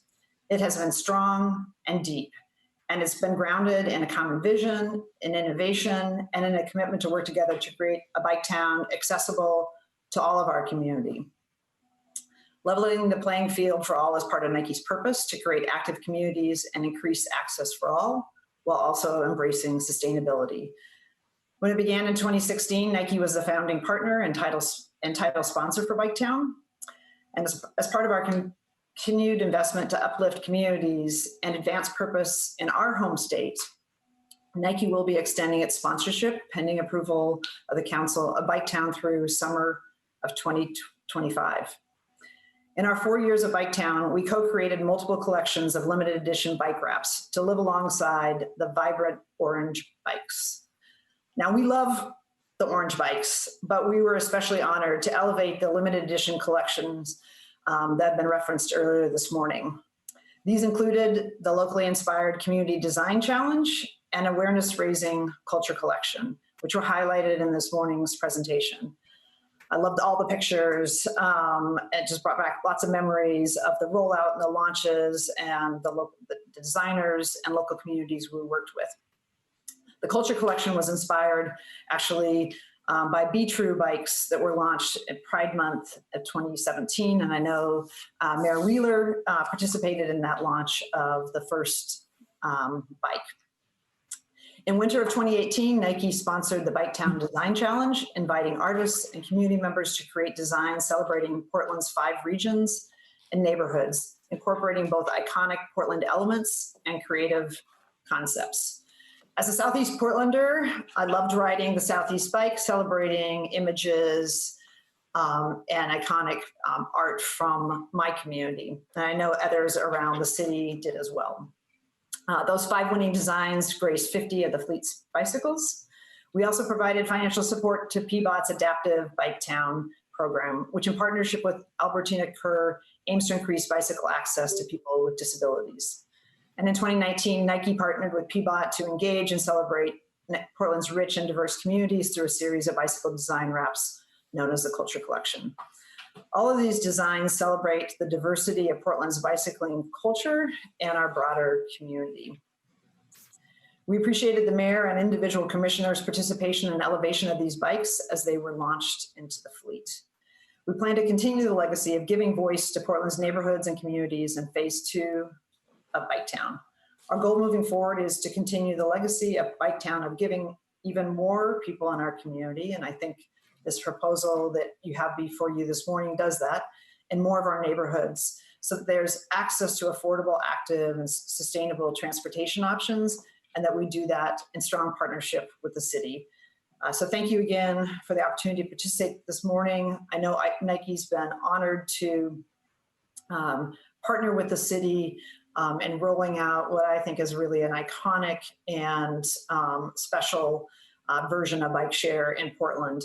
And I'll just close by saying we're looking forward to the ride ahead. Thank you.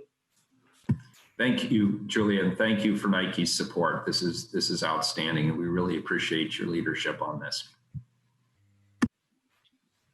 Great. I think we have a representative from Apano.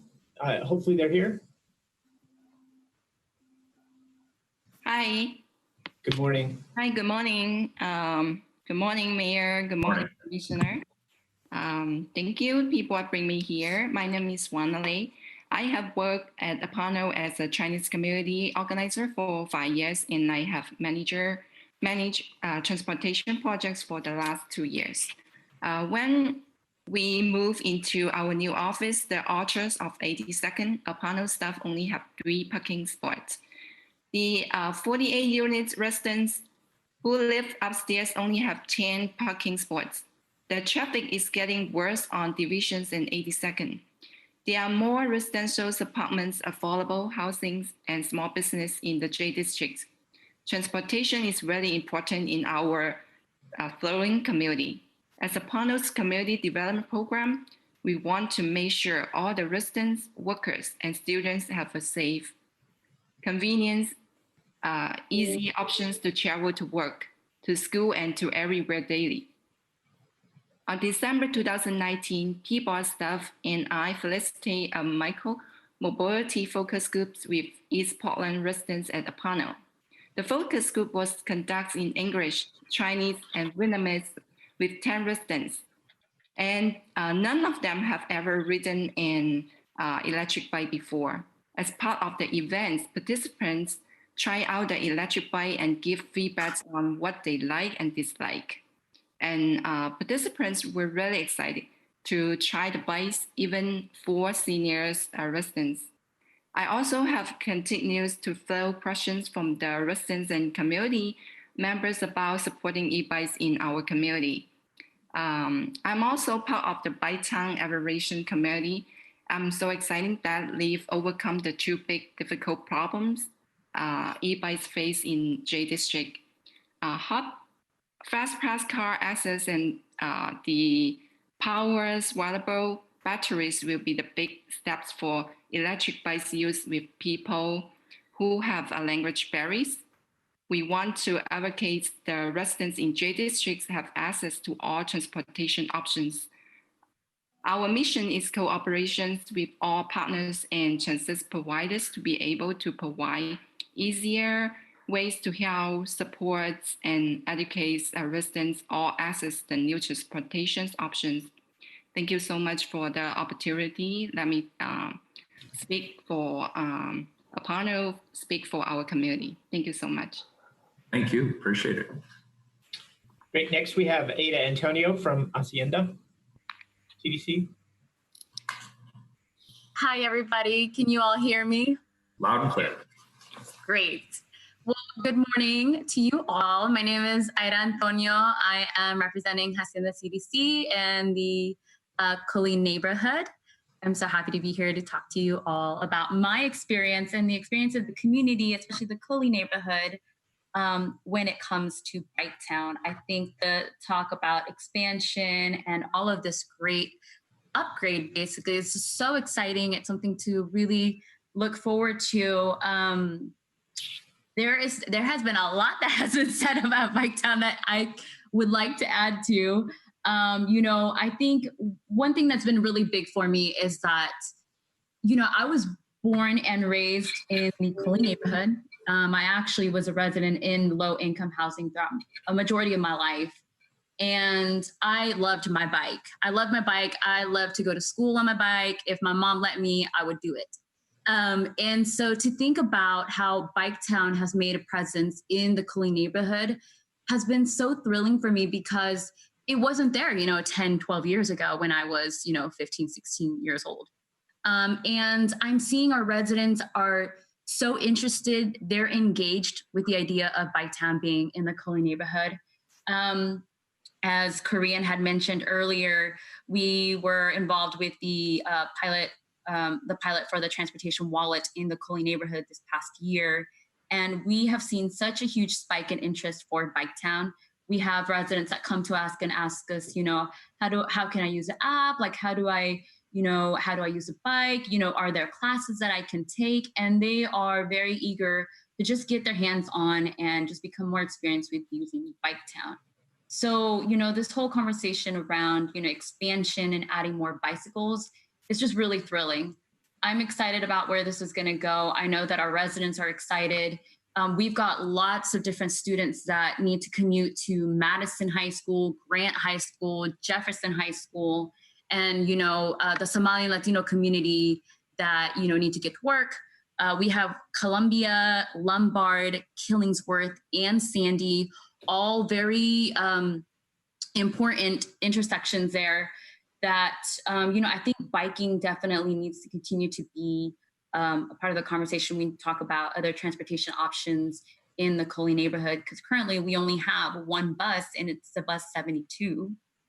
So, I think if we're going to want to encourage our community to think about other transportation options, Biketown is it. And, what other better way than to keep, people active, to create community, to encourage people to engage, to think outside of driving. I think there's a lot here, and definitely want to make sure that we are part of that conversation. And I know when I'm speaking on part of the Coley neighborhood, when I say seeing Biketown and Peabot outside in those intersections, so, Killingsworth and Sandy, it means a lot to us. It truly does. Thank you. Great, thank you. Next up is Charlene McGee from REACH and Multnomah County Health.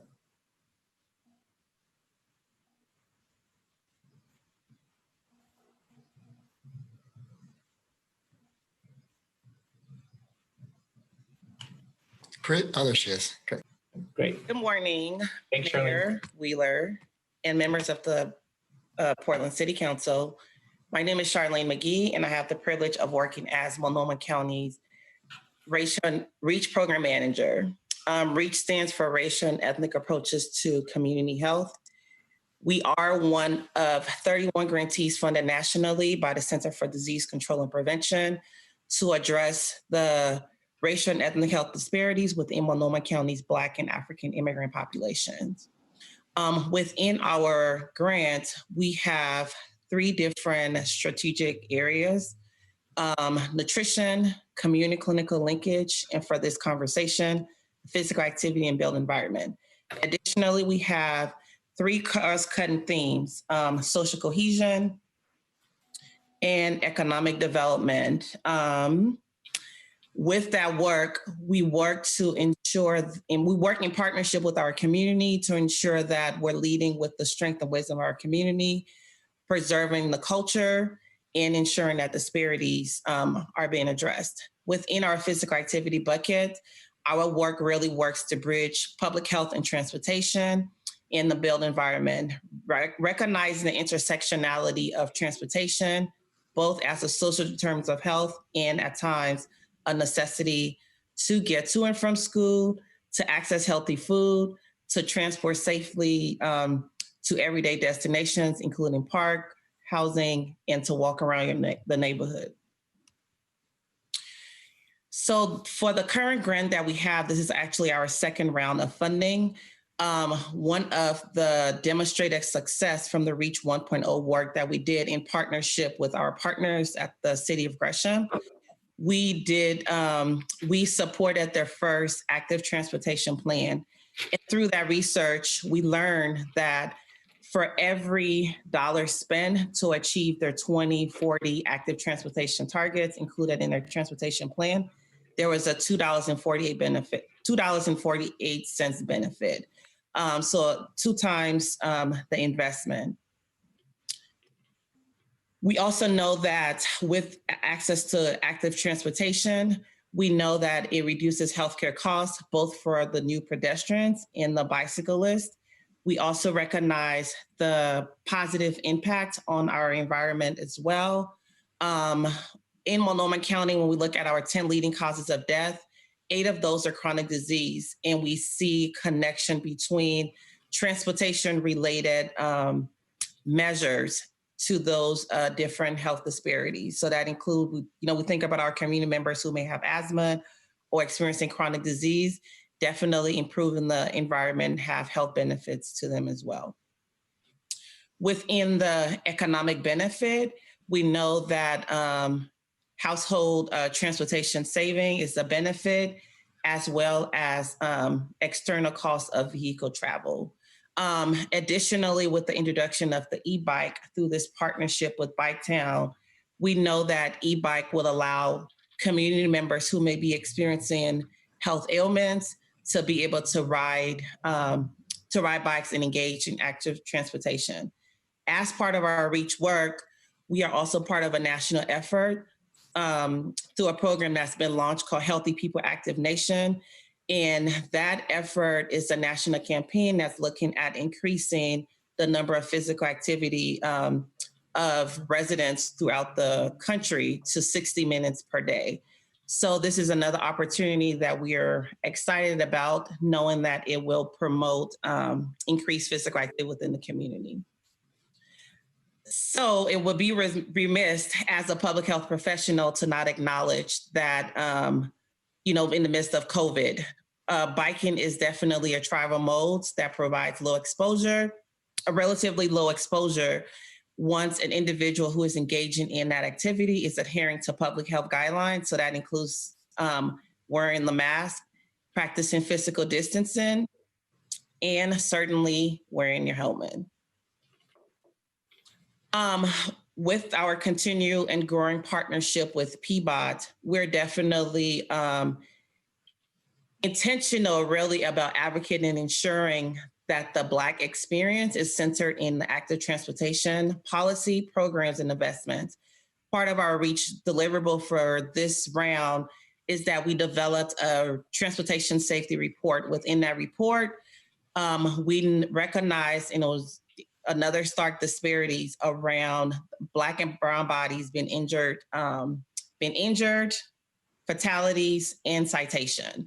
So this is definitely a very important part of the conversation to ensure that with this support, that we ensure that work continues to, be brought forth. We do ask that, you also consider allocating resources to support infrastructure development and maintenance that are equity focused, that promote safety and the use of public space and roadways, especially with the expansion out into East County. We know that there are parts of our city that have infrastructure that could benefit from maintenance and additional development efforts. We welcome the opportunity to co-develop a transportation safety campaign that is focused on eliminating disparities and inequities that certainly promotes the health benefits of biking and engaging in active transportation. We are excited about the opportunity to expand the Biketown for All partnership to explore a prescription bike program where we would love to partner with our community clinical staff that includes community health workers, where our doctors and REACH partners can prescribe bicycle use to promote health benefits and improve the health of our community. Additionally, and lastly, we do want to encourage and welcome ongoing partnership with Biketown and PBOT so that we can maximize the benefit of this program and opportunity. And it will actually be remiss also just to share, last year, we sponsored the City of Gresham's first Juneteenth celebration, and working in partnership with PBOT staff and Biketown, we were able to secure, I believe it was more than 50 bikes, and engage the community in bike riding out in East County. So thank you for your partnership, and we look forward to the work that's ahead.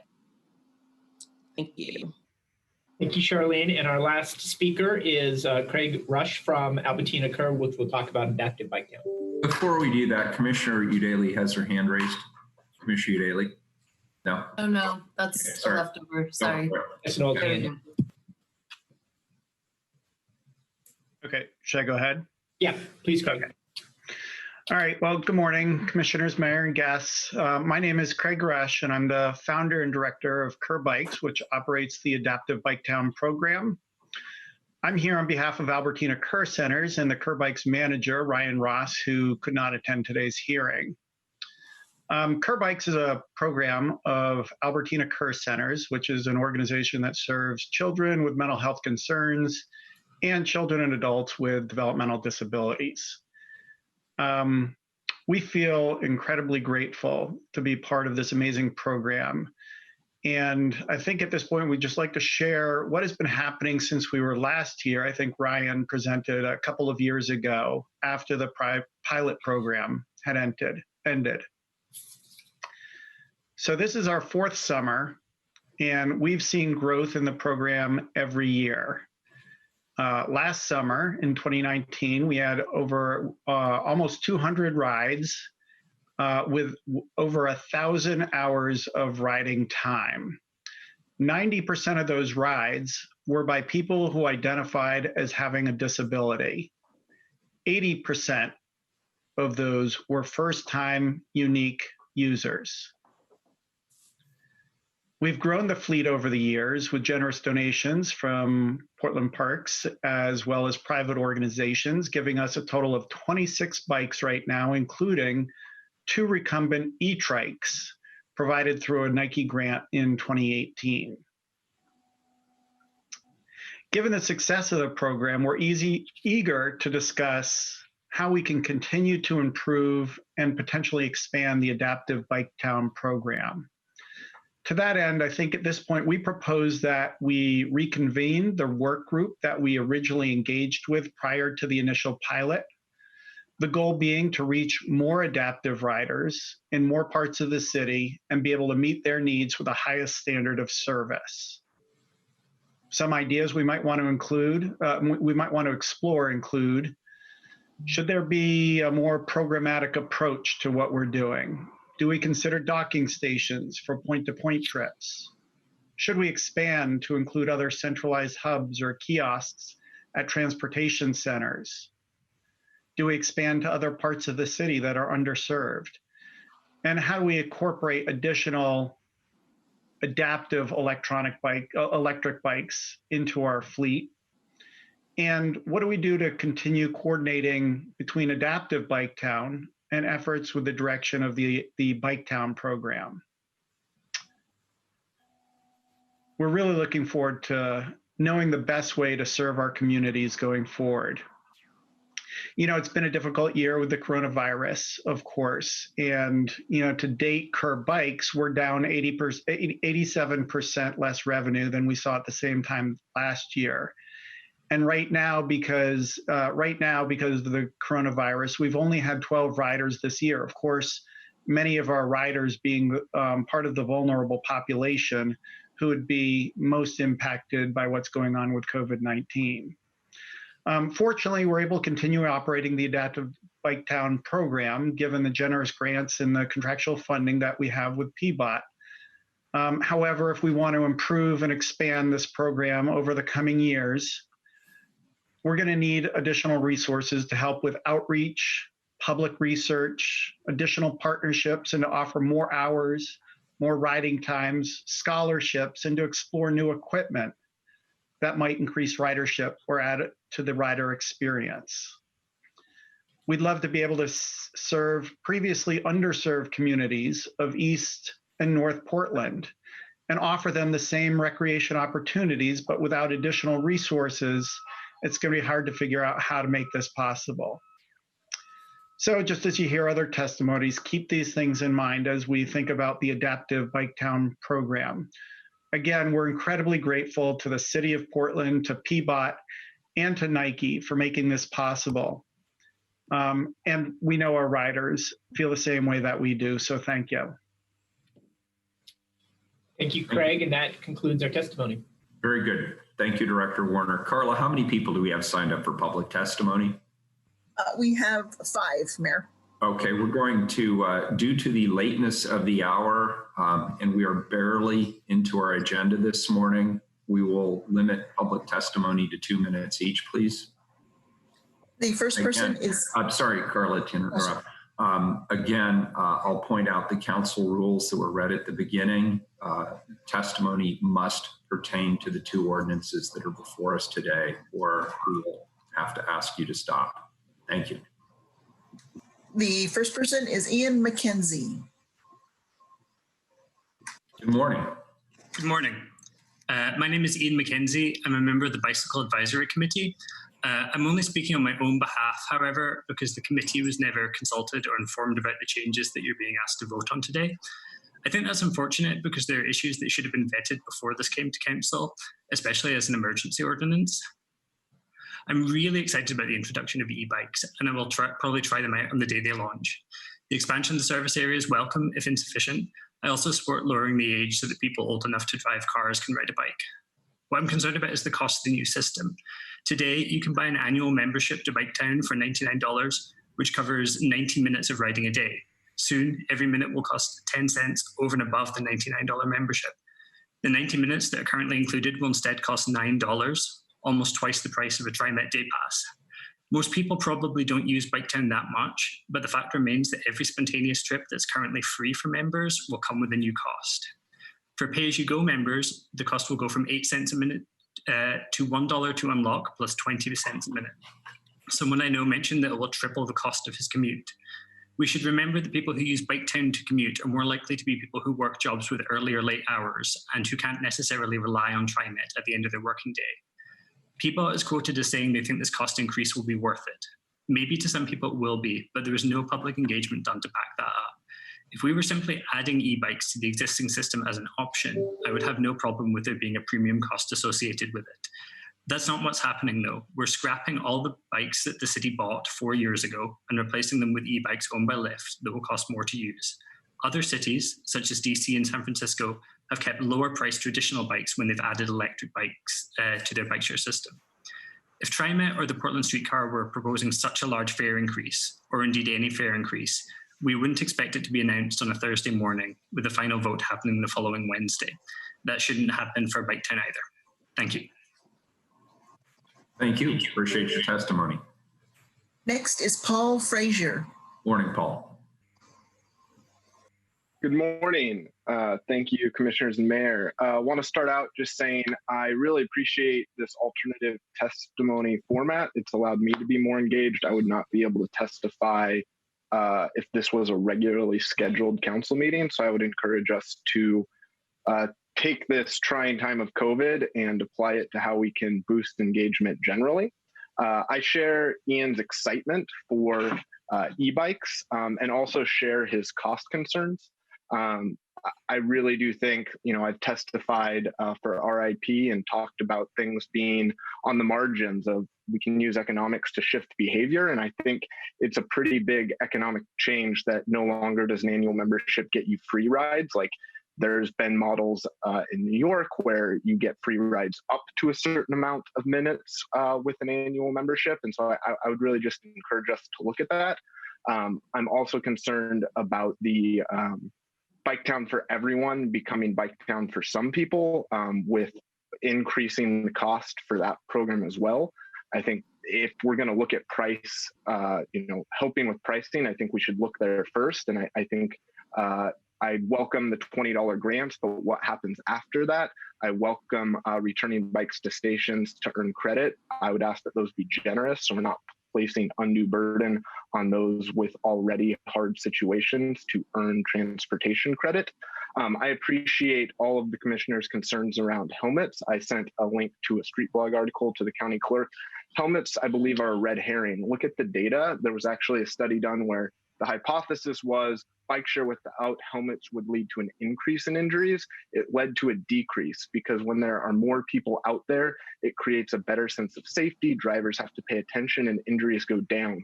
I'd also argue we need to look at safety by design, offering protection for bikers. It's abhorrent to me. The city has already had to pay out millions in a wrongful death suit on North Lombard. It is labeled the same on the city bike route as North Vancouver. You have a 45-mile-an-hour arterial. That's 2 minutes. The same on the bike map. So just would look at us to get creative, push the boundaries, lower the cost. I know that we have to go, last sentence, I know that we, as people, staff testified, thank you, we are going as fast as we can, but I think we've seen lately that perhaps the old speed isn't fast enough. Thank you, Paul. Next is Clint Culpepper. Welcome. Thank you, Council, for hearing from us today. My name is Clint Culpepper. I'm the Transportation Options Manager at Portland State University and early partner of Biketown. Biketown's been an amazing resource for the city and for the Portland State community, and I'm excited to see the adoption of electric bikes, the service area expansion, and I'm especially excited to see the lowering of the age requirement. As Commissioner Daly mentioned, certainly if we are allowing 16-year-olds to drive automobiles, we can trust them to ride bicycles. Portland State has been a huge proponent of bike share, and that's been shown by the nearly 1,800 students that are Biketown members. Even with classes being held remotely since March, our students still took over 21,000 trips in the past year, traveling nearly 40,000 miles. With COVID's huge impact on public transportation, it has been clear that bicycles are a necessary part of any resilient transportation system. Biketown has provided safe transportation to thousands of users during this time and not pushing those folks into automobiles. To Commissioner Fritz's comment about helmets, and as Paul mentioned, research continues to show that the danger to people riding bicycles shows that the danger is not a lack of helmet use, but rather automobile speed and size and a lack of safe infrastructure. I expect Council to support all efforts to improve the bicycling network if they are truly concerned about safety. I strongly encourage Council to consider devoting funds to lower the user costs of Biketown. As Ian mentioned, we have huge concerns about how these usage fees will cut off access to many Portlanders and are dismayed that there was no public input in this large change. Bike share is a vital piece of the city's transportation network, and if we want to take our climate emergency seriously, we need to remove barriers to sustainable transportation, not create them. Current events in our city have provided us with a few ideas of where you might be able to find those funds. I yield my time. Thank you. Thank you, Clint. Next is Katie Gould. Good morning, Katie.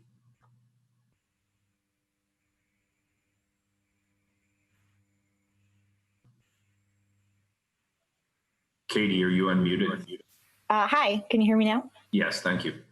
All right, my name is Katie Gould and I'm testifying on behalf of BikeLoud PDX. We have long awaited the arrival of e-bikes in Portland, but we're concerned about several elements in the contract announced last week. While we support the contract overall, most importantly, the conversion to e-bikes and geographic expansion, we do so with the following reservations. We're disappointed that prices to use the system rose significantly in every category, even for the Biketown for All program for low-income riders. Biketown's 2018 report stated these members only make up 7% of Biketown users, but take 20% of all trips. We have no doubt that Portlanders will find greater value in e-bikes, but we're concerned that these fare hikes will have a chilling effect on ridership and decrease access among people who use this service the most. Better alternatives to across-the-board rate hikes could have been reducing instead of eliminating free ride minutes for members, increasing annual membership rates instead of per minute rates, price caps on Biketown for All rides, or including non-electric bikes at lower rates. Discussion of these kind of alternatives should have been brought to the public beforehand with feedback from users and affected communities. The proposed geographic expansion is badly needed, but still comes up insufficient. Last year, PBOT testified before this council that the goal in the RFP would be for citywide access, but it seems that even at the end of this 5-year contract, citywide access still might not exist. We also support expanding adaptive Biketown and adding widely available trikes, which could carry bulkier items and provide more options for people who cannot use two-wheeled bikes. As a whole, we're disappointed this was the best the city could do. We're in the midst of a pandemic that has devastated transit ridership and are falling further behind in meeting adopted emission reduction goals, particularly in transportation. We urge council to make this process more transparent before entering into future negotiations. If our current negotiation process doesn't allow us to do so, or the limitation against using any city funds is acting as a barrier to achieving our goals for this program, it's time to rethink how bike share is implemented in the future. Thank you. And Commissioner Fritz has her hand up. Do you want to wait till the end of public testimony, Commissioner Fritz, or would you like to go now? No, whatever. When after public testimony, thank you. Okay. Yeah, I think we only have, if I remember Carla correctly, I think we only have two other folks signed up. So why don't we get through those two individuals? And thank you for the testimony that was just provided, Katie. Appreciate it. We have one more, Michael Harrison. Good morning, Michael.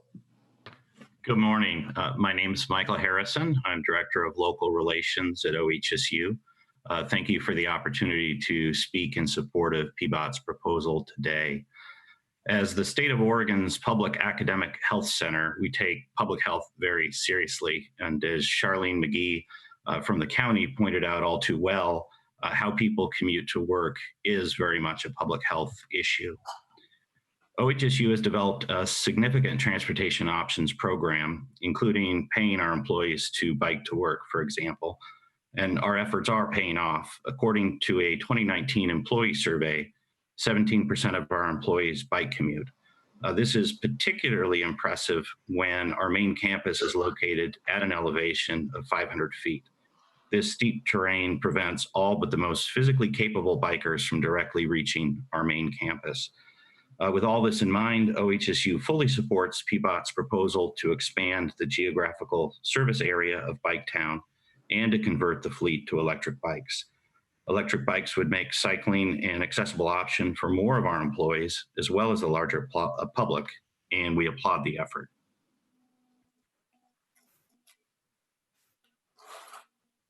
All right. Thank you very much. And Carla, that completes public testimony. Is that correct? That's correct, Mayor. Great. Commissioner Fritz.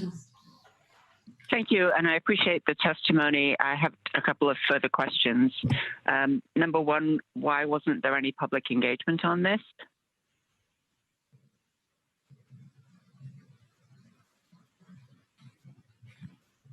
I'd like to ask Director Warner to address that. Absolutely. And I was just...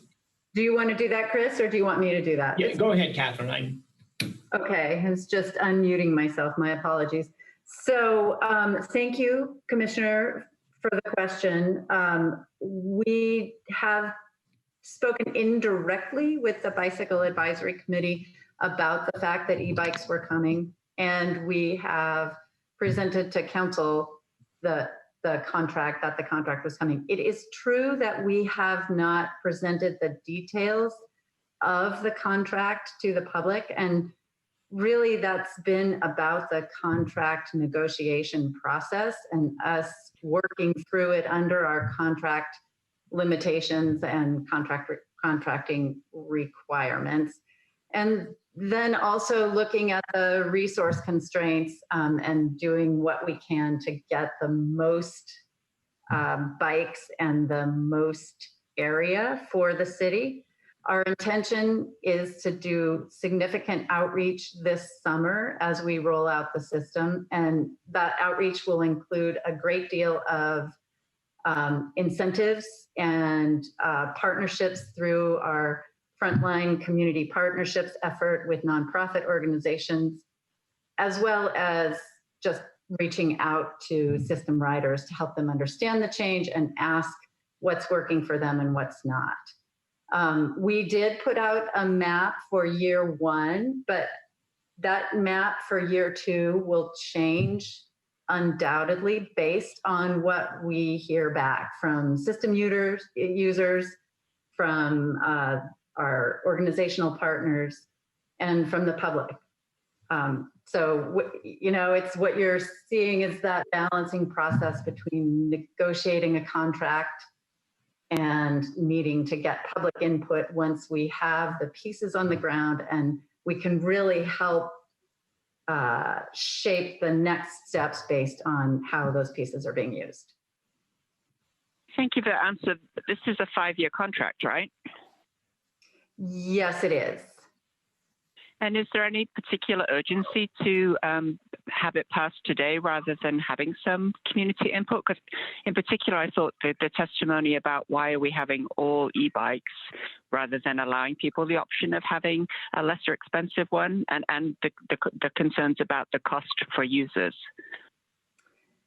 So is there an urgency that we pass this today?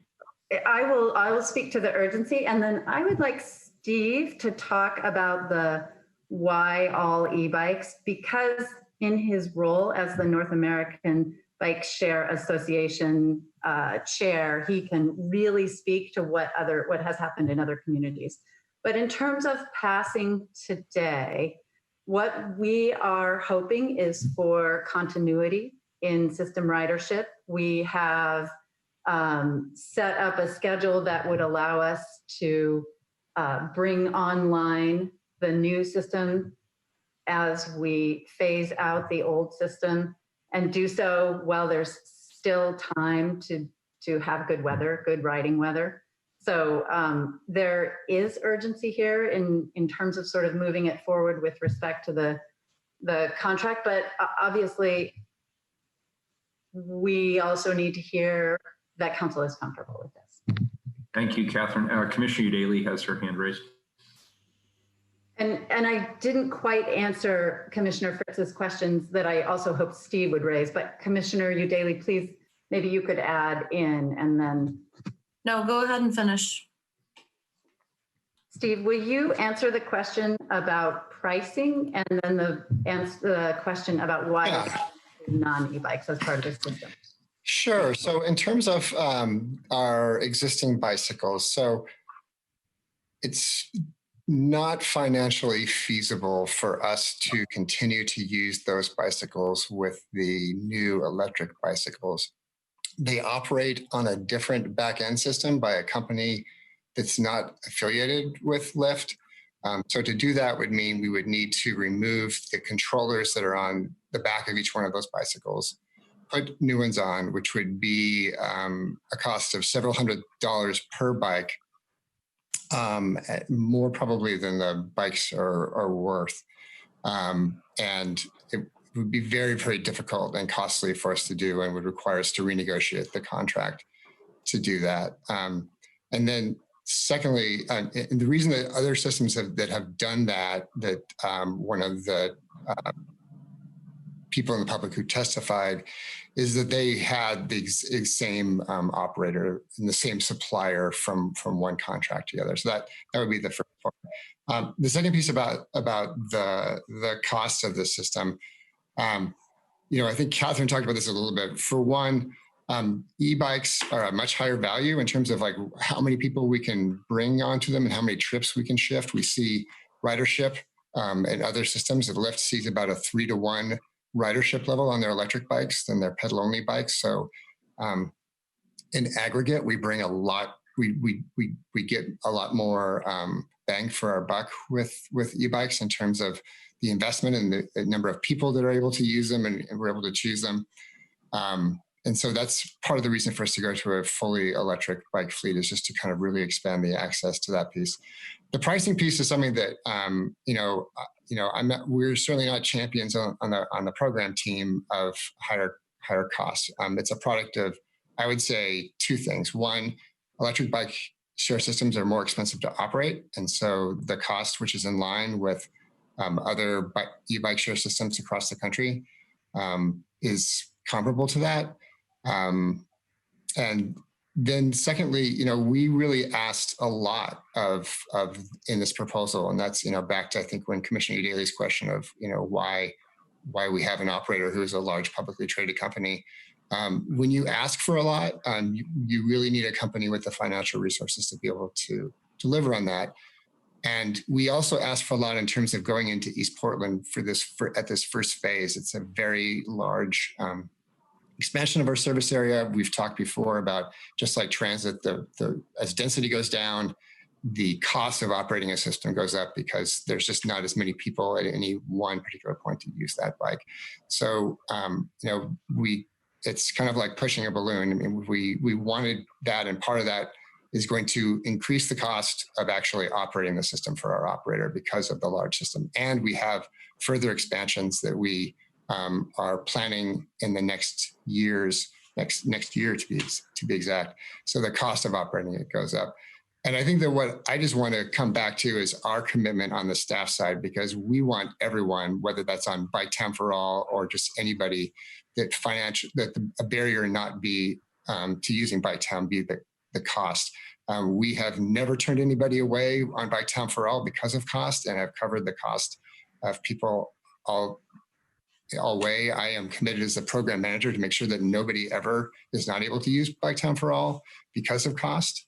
And we, one of the things we didn't talk about as part of this proposal is in our negotiation with LIF, we were able to secure a portion of the sponsorship money for PBOT. It's a small portion, but we expect it to grow over the coming years. And one of our big targets for that, besides making sure that we can cover the staffing costs of the program, is to look at how we can use the remaining money toward buying down the cost for people who really need that. And I think that our two focus areas are Biketown for All users, and then what I would just call our workforce users, who are folks who do not qualify for public assistance, but still are really could be considered part of the working poor. And those are the folks we really want to make sure have access to the system. Thank you.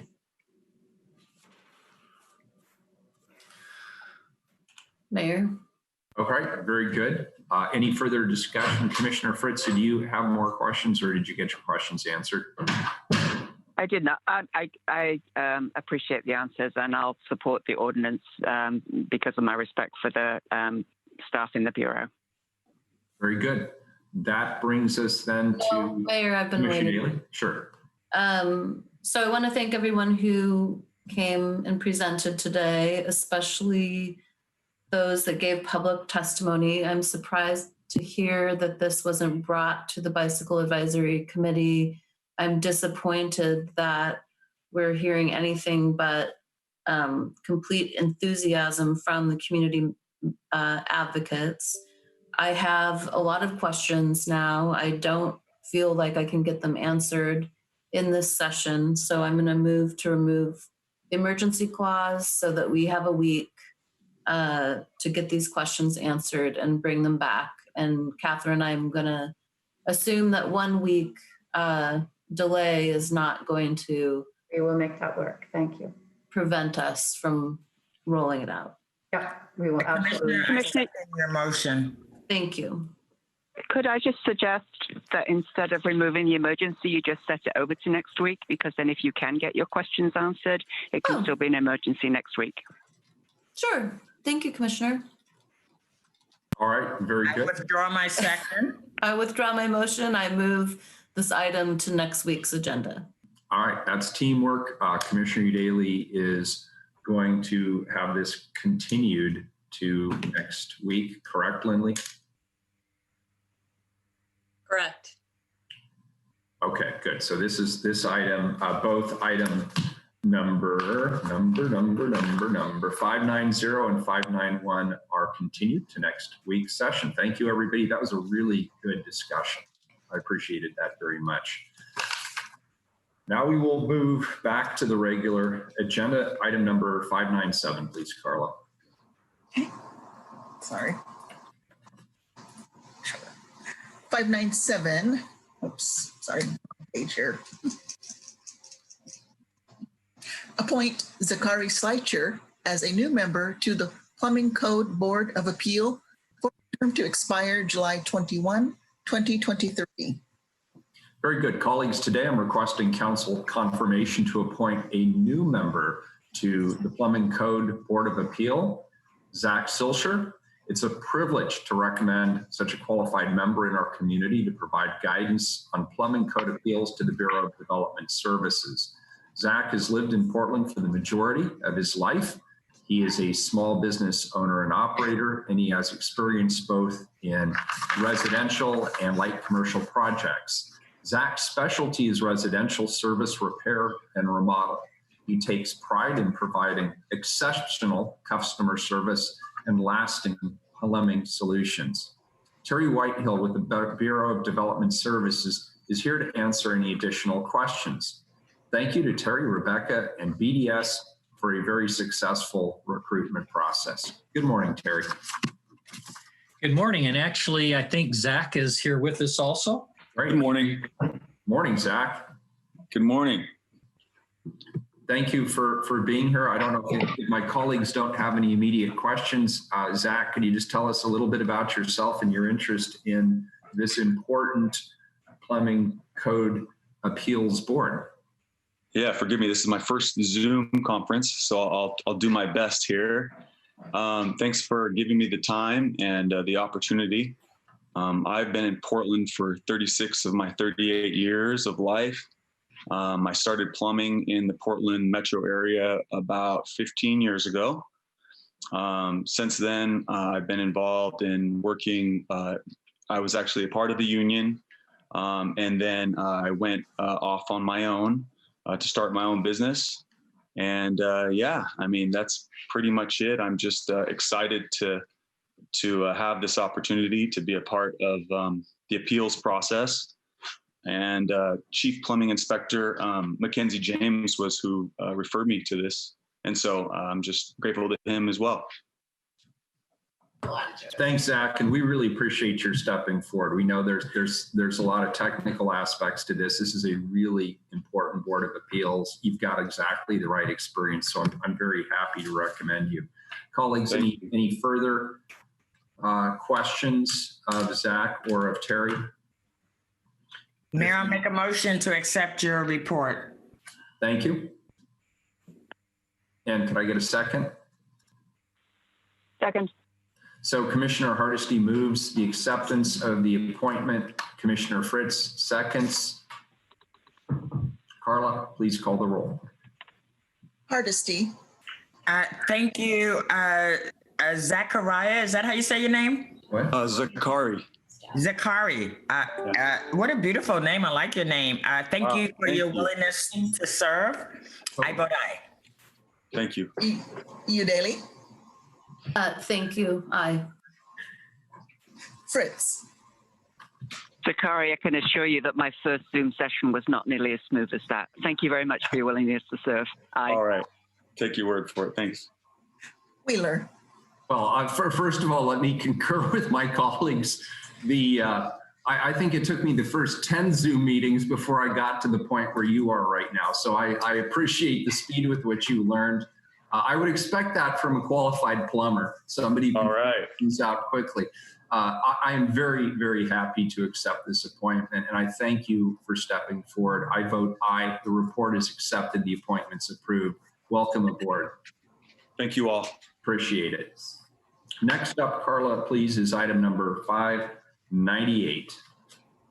Authorize a competitive solicitation for on-call construction services at Columbia Boulevard Wastewater Treatment Plant, Tryon Creek Wastewater Treatment Plant, and associated pump stations for up 3 separate construction contracts for $18 million for an estimated annual construction cost of $6 million for each selected contractor. Colleagues, I'm looking forward to bringing this to council, but there's some additional information we'd like to gather before we bring it to the council, so I'm pulling this item back to my office. Carla, if you could read 599, a second reading. Amend contract with Brown and Caldwell, Inc. for professional engineering services for the Forest Avenue Wastewater Pump Station Remodel Project number E10611 in the amount of $317,072. Colleagues, this is the second reading. We've heard a presentation and public testimony has been provided. Is there any further discussion on this item? Seeing none, Carla, please call the roll. Hardesty. Aye. Udaley. Aye. Fritz. Aye. Wheeler. Aye. The ordinance is adopted. Thank you very much. Next item, Carlos. Actually, before we move on, sorry, there is a logistics item I neglected to add. Commissioner Udaley, I would like to suspend the rules at this moment, and I would like to acknowledge you to add 2 4/5 items to the end of this morning's regular agenda. Commissioner Hardesty. I'm Commissioner Udaley. Somebody smarter than me. keeping us on our toes. So I believe I am to read an official statement, right?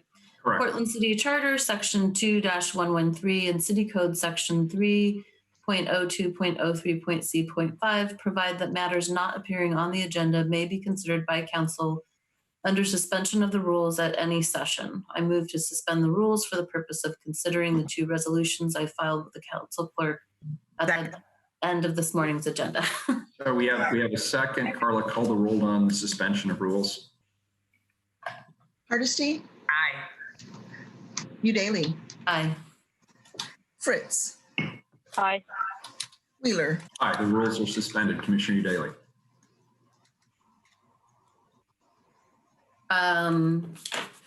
Do we need a motion, Lindley, to bring each of these items to the agenda?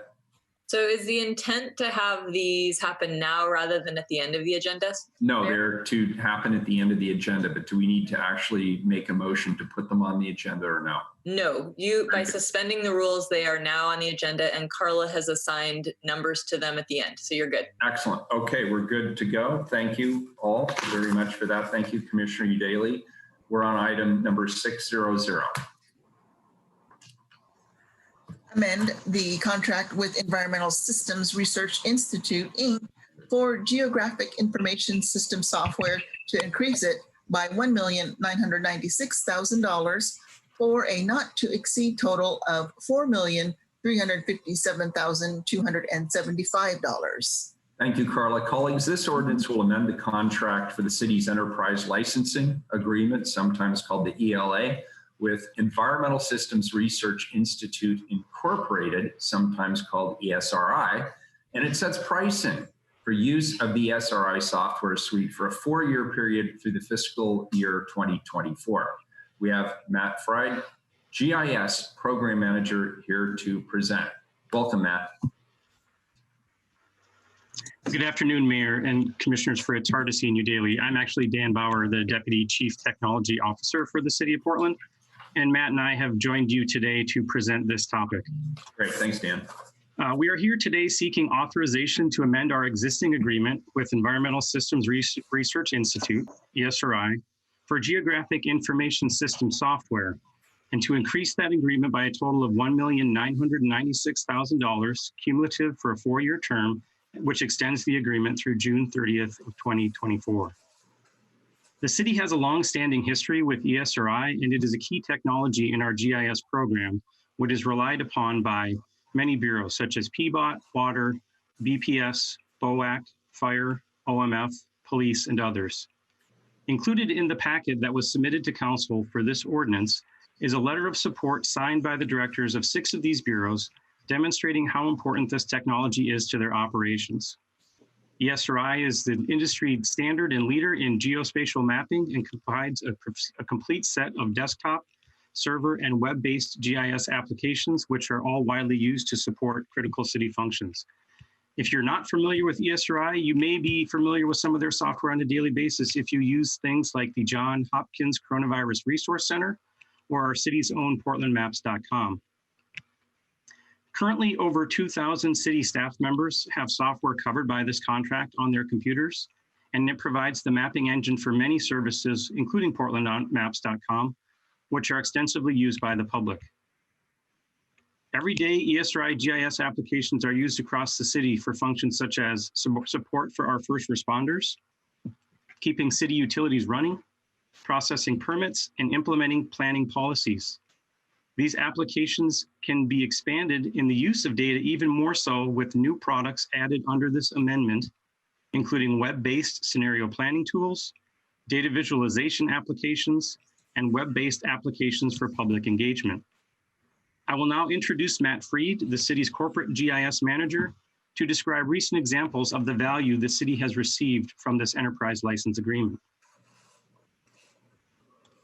Good morning, Mayor Wheeler and members of the City Council. I'm Matthew Fried, and I manage the corporate GIS program in the Bureau of Technology Services. My program manages the contract with ESRI and provides GIS applications, data, and support to city staff and to the public through portlandmaps.com. I'd like to just share a few recent examples of how the ESRI applications are used by the city. Mayor Wheeler recently sent out an email announcing that the city was named to the 2020 What Works City Certification Honor Roll. He mentioned several examples of projects that helped us to qualify, which used these ESRI applications, including the planning of the distribution of a COVID-19 grocery store poster to specific language group areas, and also the distribution of open data. The South Portland Addressing Project, which recently concluded, used Esri GIS tools to plan and update over 7,000 addresses and street center lines as part of this project, as well as helped us communicate the changes out to other agencies and the public. They're already in use for planning the Columbia Lombard Wayfinding project that you are going to consider at today's council meeting. Also, the POPS Amanda permit system upgrade, which was recently concluded, uses Esri applications, which are directly integrated into the new version of the Amanda application, now that they've upgraded to this recent version. All of the licensing needed for this project is included in this contract, and many other city systems integrate directly with the Esri platform. Thank you. Thank you, Matt. Lastly, Council, I'd like to call out that funding for this is included in the BTS 5-year budget plan, and there are no additional unbudgeted costs needed. I would like to also mention that in light of the current budget situation, we have renegotiated this contract with ESRI over the last few months and have reduced the cost for the first 2 years by 5% and the total contract cost by 3%. We're now happy to go over any questions you may have. Colleagues, any questions? Seeing none, Carla, is there any public testimony on this item? Sorry. I believe we do, sorry, one moment. No, Mayor, no one registered for this item. Very good. This is an emergency item. Please call the roll. Hardesty. Aye. Udaly. Aye. Fritz.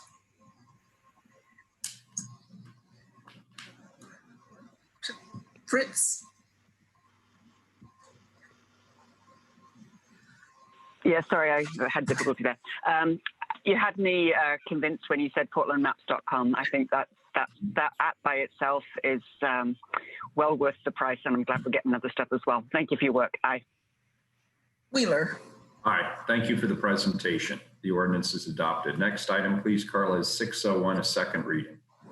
Approve findings to authorize an exemption for a class of public improvement contracts from the competitive bidding requirements and authorize the use of the alternative contracting method of job order contracting for alterations construction services.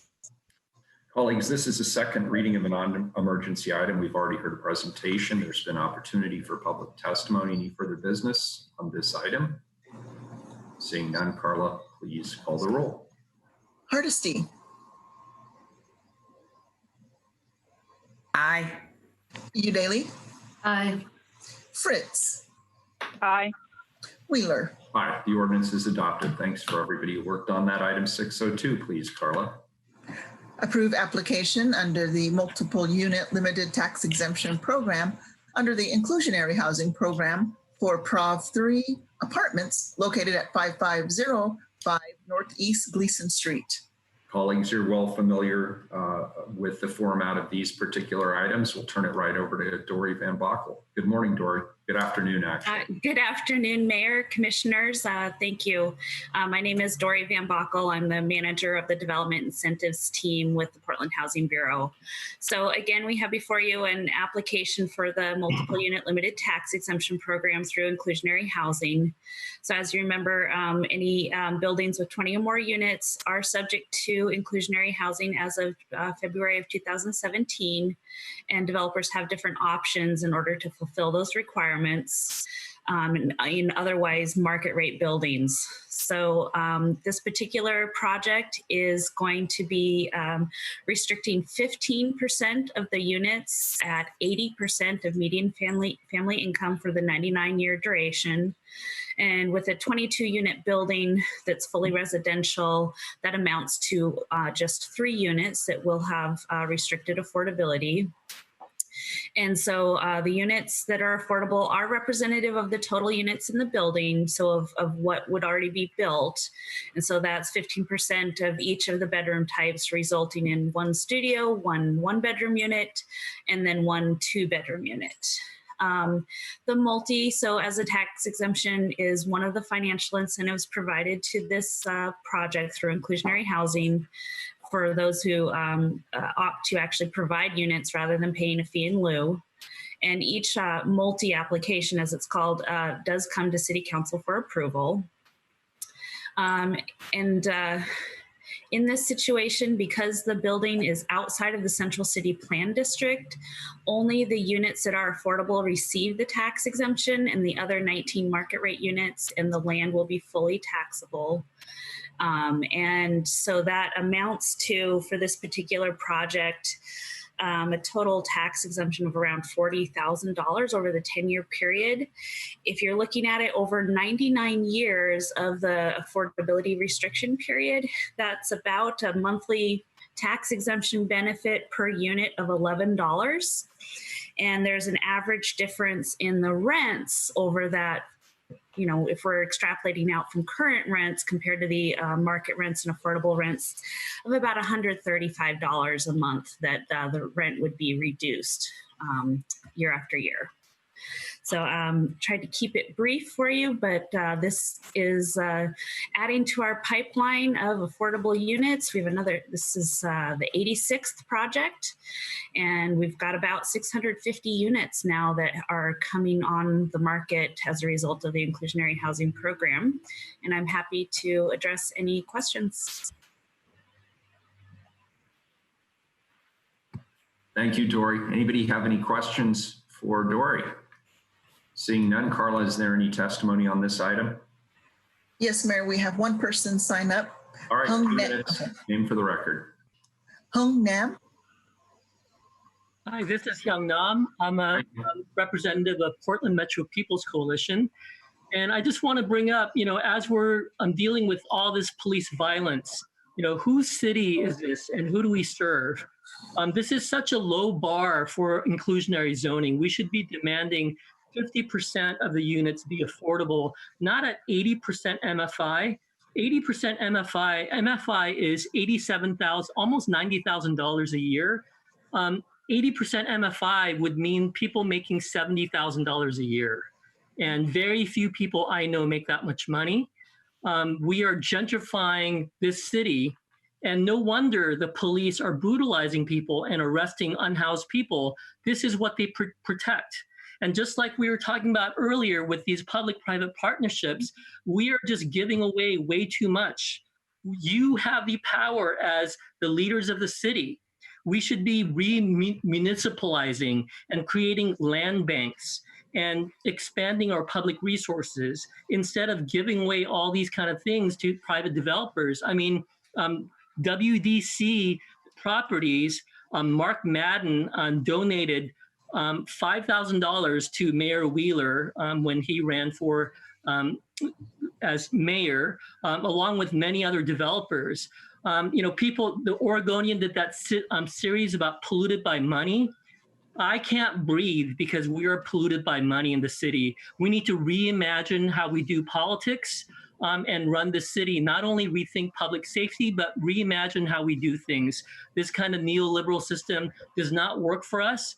We should think about what Martin Luther King Jr. said about the giant triplets of racism, materialism, and militarism. Who do we serve? Thank you. Thank you. Carla, is there any more public testimony on this item? No one else signed up. Very good. Any further questions, colleagues? Carla, please call the roll. Hardesty? I absolutely couldn't agree more. I continue to ask questions about whether we're getting the right return on investment with this program. I will look forward to next year when we do a study to determine whether or not the city has gained anything from having this inclusionary zoning process. I absolutely think that we are getting a lot less than we could. I will vote for this because as you all know, waiting for the study, and we do need the study, and we need to do better. We will never, ever, ever reach our housing goals of affordability if we keep doing this nickel and dime thing. And I absolutely agree, 80% at $70,000, not even close to providing housing people can afford to live in Portland. I vote aye. Udaly. Aye. Fritz. I believe the parameters for the program are set in state law, so we probably need to get a state law change in order to be able to address the concerns. So that's where hopefully that will be on our legislative agenda for next year. In the meantime, thank you for implementing the program as set by state law and by the City Council. Dory, aye. Wheeler. I support this. Prop 3 apartments and other buildings brought before the council today brings the total number of otherwise private sector market rate buildings in the inclusionary housing permit approval pipeline to 86 buildings, making a minimum of 648 units affordable. And I want to underscore this again. These are otherwise market rate units. So I agree with you. This is not supportive housing. This is not low income housing. But in my opinion, it still fills a niche that would otherwise not be filled in the absence of this program. Could this program be better? Yes, I've actually believed that it could be. Does it need an analysis? Of course it does. That's why I've advocated for it. That's why I've supported it. But I think we've agreed as a council that trying to do a market rate analysis in the middle of the pandemic is not going to give us good information. And so we have reached a consensus to delay the study until we have the opportunity to do this, hopefully sooner rather than later in a more realistic market environment. I'm happy to vote aye. The ordinance is adopted. Thanks, Dory. Next item is 603. And folks, I know we have a long list of items ahead of us, but they're actually going to go really quickly. 603 is next. It's the second reading. Excuse me, Mayor. Yeah, sure. Commissioner Fritz. If we were in City Hall, I would be taking a walk to go get to you right now because I didn't review the record for any of the second readings. So I'm wondering, I'm going to step away from the computer and you could tell me when you're ready for me to come back. Does that work for the attorney? On which items would you would like us to have you come back on the 4/5 items at the end? Is that correct? There are two regular agenda items which perhaps we could hear first, and then I could take a walk so that I don't vote on items that I haven't reviewed the record on all of the second readings on the renaming and the housing issues. Well, this will be easy because I believe you're referring both to items 605 and 615, both of which I believe are going to be pulled. Are those the two items you're referring to? Yes, but mine isn't pulled. 615 is not pulled. 615 is not going to be pulled. Correct. Okay, so why don't we read 605 first, then we'll go to 615. 605 first, Carla. Amend Title 17 and Transportation Administrative Rules to update and add clarification for the permitting and condition of driveways. Commissioner Udaley.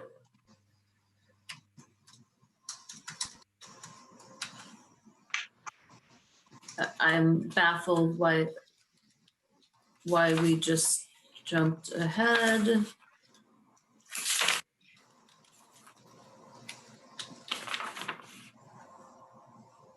Is this the second reading or not?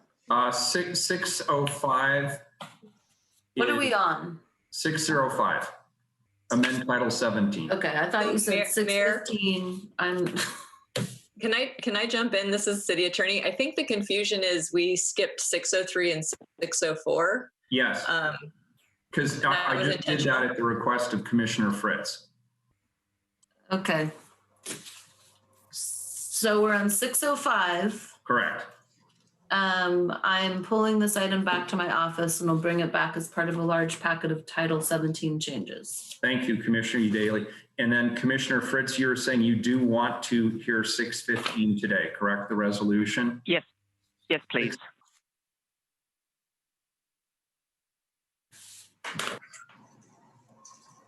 615, refer amendment to the city charter regarding public use of city lands for permissive secondary purposes. Commissioner Fritz. Thank you, Mayor and Commissioner Udaly and Commissioner Hardesty. I apologize for the confusion. If we were in City Hall, I'd be able to take a walk and not vote on the second readings, but because we're online, that makes it more difficult if they're in and out. So anyway, I'm very happy to bring this resolution to the City Council to refer a City Charter amendment to Portland voters for the November 3rd to 2020 ballot. The Charter Amendment will authorize incidental public use of Water Bureau properties outside of the Bull Run watershed. Good morning, council members. Wait a minute, I'm not doing it. This would be allowed only after approval by the City Council following a public process led by the Water Bureau in partnership with the Portland Utility Board to determine and set in city code and in stone the appropriate secondary uses of public property managed by the Water Bureau outside of the Bull Run watershed. This amendment builds on the work that Commissioner Fish initiated while the Bureau was under his leadership and that I later supported to ensure that Water Bureau funds are used for the purposes that they are intended.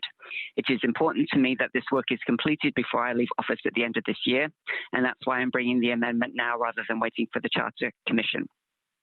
As you know, last year I led successfully the passage of 2 charter amendments to clarify the sanctity of the Bull Run watershed and the authority to enter into mutual aid agreements with other jurisdictions.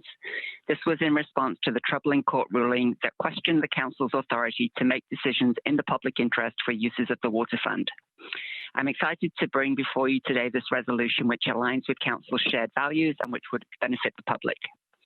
First, I need to introduce amended versions of the resolution, the explanatory statement, and the impact statement. My staff and I experienced numerous citywide technology challenges while we filed, resulting in incorrect language being filed in the resolution. The title referred to in the ballot measure is incidental uses, which we believe is more understandable than permissive secondary uses. And that's what was posted in the council agenda item. Since filing, we also refined the explanatory statement language to better reflect the requirements of Title II of the Americans with Disabilities Act. Thanks to Jonathan Simeone in the Office of Equity and Human Rights, Susan Miamba in the Water Bureau, and Maya Haum and Lily Reese in the City Attorney's Office for their expert advice. And the impact statement is revised to be more explicit on equity considerations, community engagement, and fiscal implications. So I'd like to move the amendments to the resolution, Exhibit B, and impact statement as a package, unless anybody would like to discuss them separately. Commissioner Fritz, this is Lindley Reese. May I just clarify some terminology you used? The Exhibit B substitute is the ballot title, not the explanatory statement. So just to be clear there. Oh dear. Exhibit. Am I correct about that?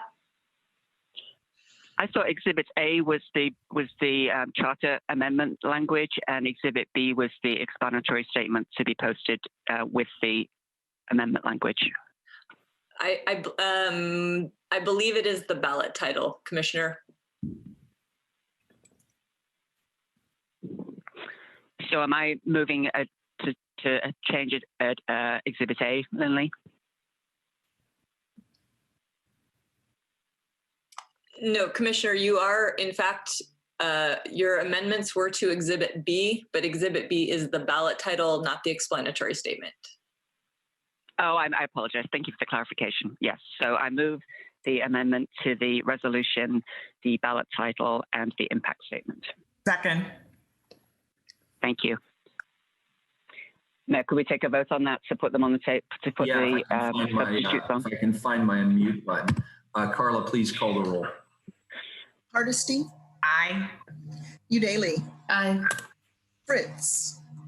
Thank you, colleagues, for being patient with me. Aye. Wheeler? Aye. Motion's on the table. Thank you. Thank you. So Council may recall that I considered moving this measure to the ballot last year with the other 2 amendments. Based on community input, I decided to focus on the first 2. We didn't hear opposition in public testimony, rather encouragement to focus on the amendments that we passed last year. Because we did considerable public outreach last year, I took the proposed amendment to the Portland Utility Board rather than starting over on community engagement. The pub enthusiastically endorsed sending the question to voters. As one member said, the public should decide the appropriate uses of public lands and ratepayer dollars, not affluent lawyers setting their own agenda. My senior policy advisor, Astrid de Groy, liaison to the Water Bureau, will now walk us through the charter amendment. Good morning, council members. My name is Astrid Dragoy, Senior Policy Advisor to Commissioner Fritz. I'm here before you all today to review the resolution referenced by Commissioner Fritz. The Water Bureau provides excellent water every minute of every day to Portlanders. This resolution, if approved, would add another community benefit. It would allow limited public use of some properties outside the Bull Run watershed closure area. These are properties owned by the City of Portland, managed by the Water Bureau, and could include community gardens, picnic benches on grass areas near water tanks, or other public uses to connect neighbors with their water utility. In 2014, a ruling in Multnomah County Court decided that the city charter does not clearly provide authority to the city council to designate these lands for public use using ratepayer money for maintenance. Currently, general fund money is needed to allow the public to use these public lands for green spaces, food cultivation, and picnic areas. General fund money is also needed to comply with accessibility standards required by Title II of the Americans with Disabilities Act when public access is allowed. General fund money is often not available for these uses, as there are many other competing city needs. This charter amendment would clarify the council's authority to allow public access to use these city-owned lands. If the measure passes, the resolution sets binding city policy requiring a public process to discuss allowed public uses and set parameters and limitations in code. It also requires annual reporting of all expenditures authorized by the amendment to both the Portland Utility Board and the City Council. The public's incidental use under this amendment may result in associated costs to the water fund. For maintenance and accessibility, ADA improvements required when public access is allowed. The impact on rates will not be determined until the public, the Portland Utility Board, and the council decide what is allowed and what isn't. Also, the timeline to be set for making ADA improvements could affect the rates. The fiscal year 2021 budget prior to COVID-19 included a request for $1.5 million for ADA improvements spread over 5 years. That amount, spread over 5 years, would not result in rate increases. If passed, the proposed amendment would clarify council authority to permit or prohibit incidental uses by the general public of city lands controlled by the Water Bureau, provided the lands are outside of the Bull Run watershed closure area. Karen Spencer, a Portland Utility Board member, will provide public comment. This concludes my staff presentation, and we welcome questions. Very good. Colleagues, any questions? I don't see any, Astrid. That's always a good sign. Carla, is there any public testimony on this item? We have two people. The first one is Karen Spencer. Very good. Karen, 2 minutes, please. I'm Karen Spencer. I'm a member of the Portland Utility Board, which, as you know, is the Community Oversight Committee for the Water Bureau and the Bureau of Environmental Services. I am delighted that the PUB voted on July 7th to support moving this ballot measure forward to the voters. The remarks that I am about to give represent the individual views of myself and Ted Labby, Executive Director of the Urban Green Spaces Institute, and my colleague on the PUB. To save time, Ted and I have coordinated our remarks for presentation to you. Again, we are speaking as individual city residents today, and I thank you for your service on this issue. As we grapple with the impacts of the growth in our population, we should also consider our needs for natural areas and access to nature, such as community gardens, park spaces, and campsites that do not interfere with the water system. During this pandemic, we've seen the importance of having natural open spaces available for our residents. These spaces should meet ADA compliance standards so that they are physically accessible for everyone. Access to nature benefits physical health, cognitive performance, psychological well-being, and spiritual connections. Also, there are societal benefits to fostering a sense of community well-being and providing avenues for having high-quality interactions with one's neighbors. Reclaiming spaces for access to nature is very expensive, and allowing the incidental use of existing natural spaces is a much more affordable way of providing natural areas that our community needs. Additionally, when it comes to public land, there is an expectation that government works in a coordinated fashion for the benefit of its residents. During the water filtration hearings we had last year, a number of Sandy residents testified about the closure of the Dodge Park campsite. I mention this solely to relay the substantial distrust these actions created within the local community. Although the Water Bureau had not managed the park for quite some time, the local residents blamed the Water Bureau for that closure. Some residents would have been fervently against the filtration plant project moving forward no matter what. However, I believe that the distrust created by the closure only served to heighten tension. For this reason, I believe that the Water Bureau should be the steward for its relationship involving the use of these lands. Thank you for considering the views of Ted Labby and myself today in support of this ballot measure moving forward. Thank you. Thank you, Karen. Appreciate your testimony. Carla, next individual, please. Floyd Jones. Good afternoon, Floyd. Good morning. Yes, Floyd Jones, and today I am representing Water Accountability Trust and Reform. We are the organization that supported Commissioner Lloyd Anderson's lawsuit. And just to educate a little bit on the historical perspective, when Commissioner Anderson agreed to support this lawsuit, he told us of the history that when the city first began creating debt for its water and sewer users, the commissioner wanted to make sure that that money was only being spent on water, sewer, and stormwater, not unrelated items. And so, you know, we are proud that we succeeded on many, many items of misspending, and that money was returned to ratepayers. Commissioner Fish, you know, had argued that the remodel of the Rose Festival building using ratepayer dollars would be a great deal for water users. Of course, not a great deal for water users. And in light of the lawsuit, money was returned from the general fund to the water fund. So, you know, this obviously is designed to be able to allow City Council to use water funds as a blank check, which will make, of course, will add, you just cite the 1.5 million, not the tens of millions that have been spent on unrelated projects. Yes, Dodge Park, that was remodeled, and it's a great party place for the Water Bureau. It just so happened in 17 years, I've been out to Dodge Park twice when I used to be there a lot as a child. And on one of those occasions, the Water Bureau and busloads of Water Bureau employees, they sent the caretaker away and they were there for their party. What's the chance that out of going there twice in 17 years, we went there on the day the Water Bureau was having the party for themselves?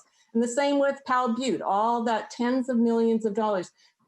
The court case didn't rule that there was no incidental use of Water Bureau property allowed. It was the use of Water Bureau funds for that that was disallowed. That's 2 minutes. Thank you very much. All right, that completes public testimony. Are there any further questions? Very good. Thank you for the testimony. Thank you for the presentation. Carla, please call the roll on the resolution as amended. Hardesty? Aye. Udaly? Aye. Fritz? Thank you, colleagues, and thanks to Commissioner Fish, who did such good work in making sure that the Water Bureau funds are spent on public purposes related to water. And indeed, we believe that this expenditure would connect neighbors to their utility and provide them the benefits that Karen Spencer mentioned.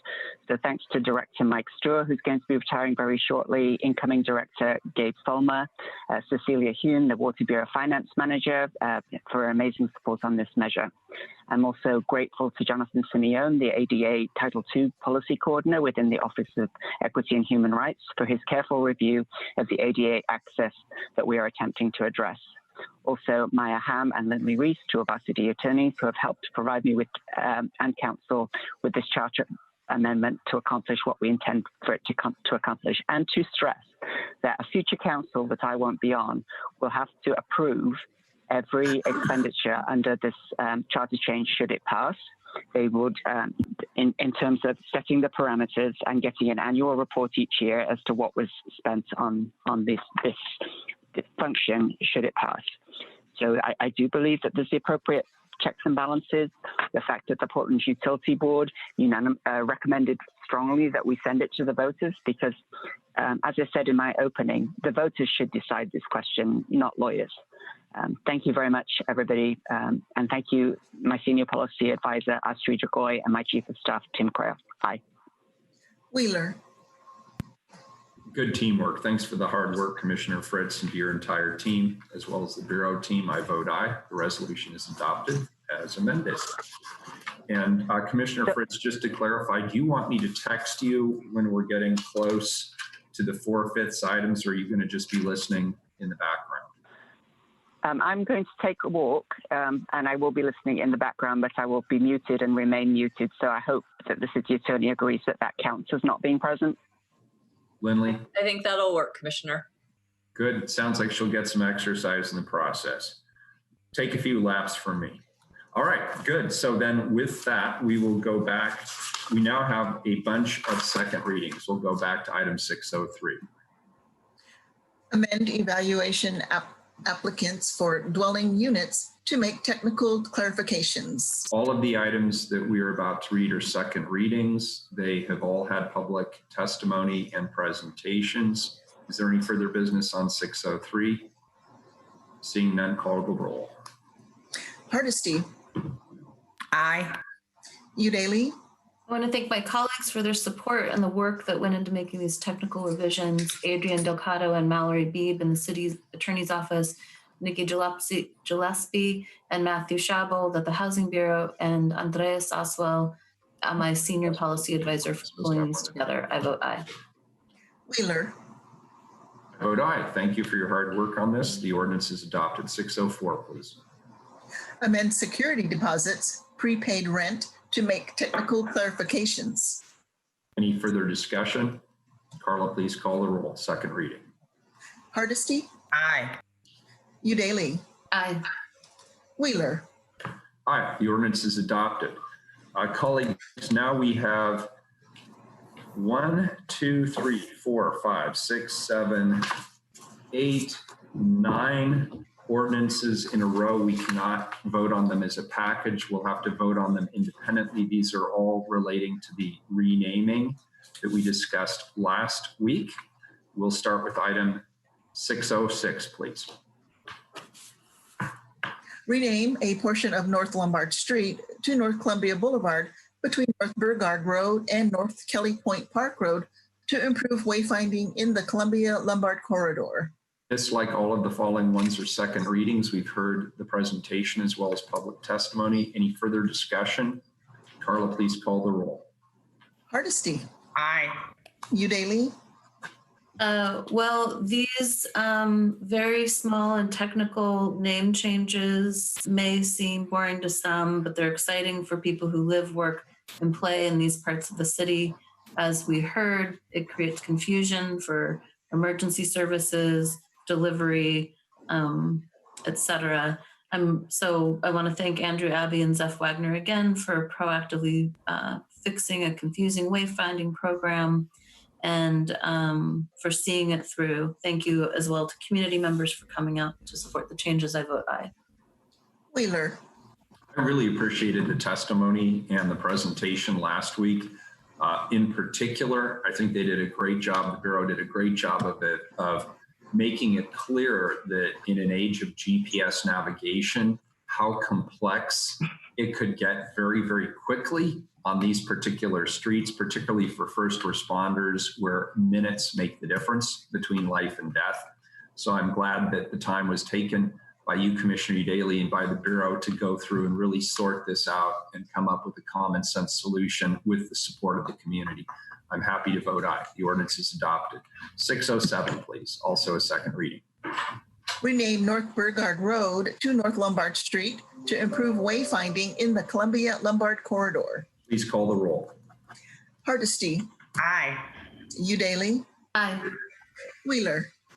Aye. 608, second reading.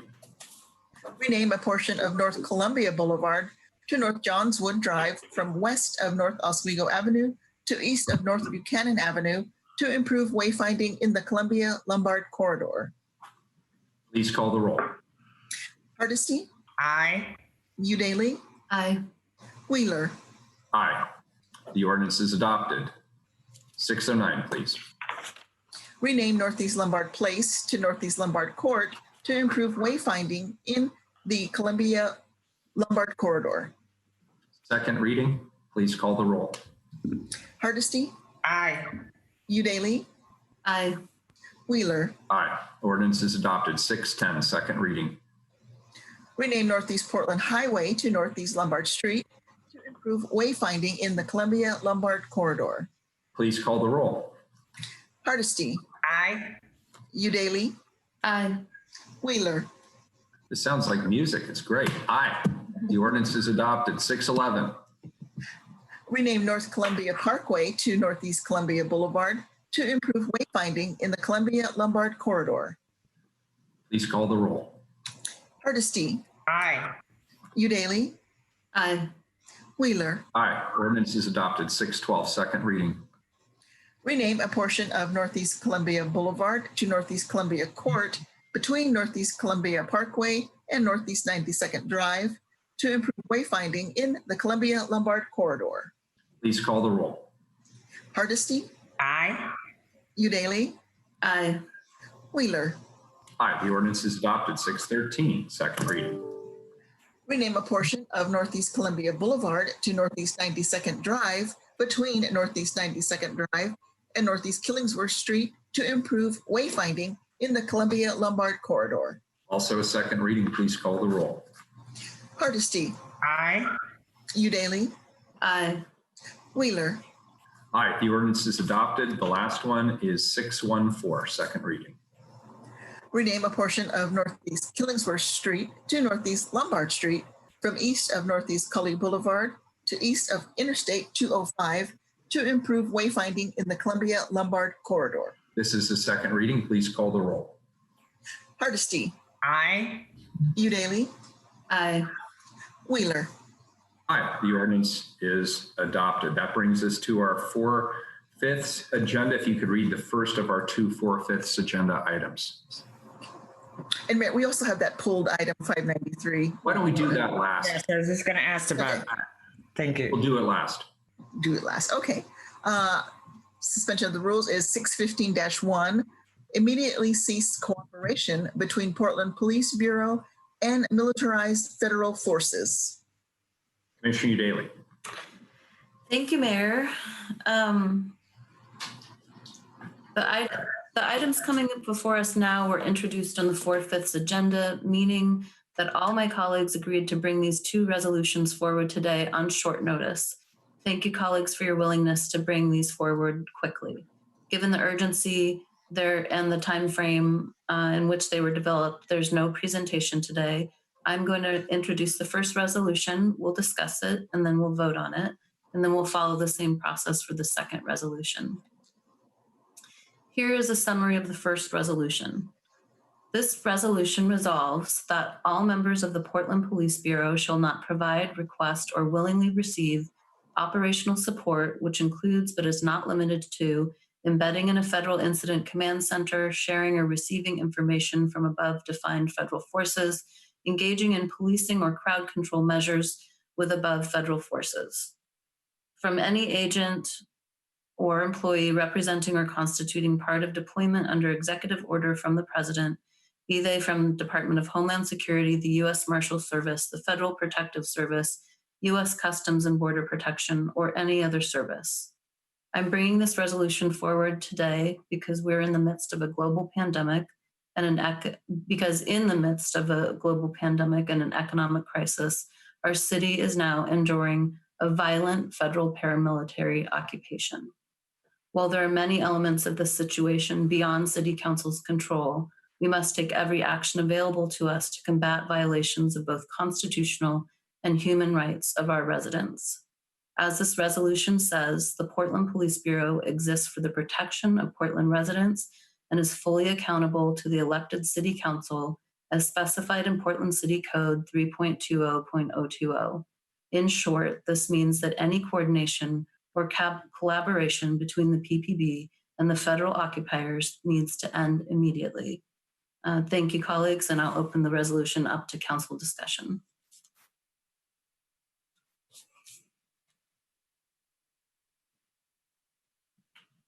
Thank you, Commissioner Udaley.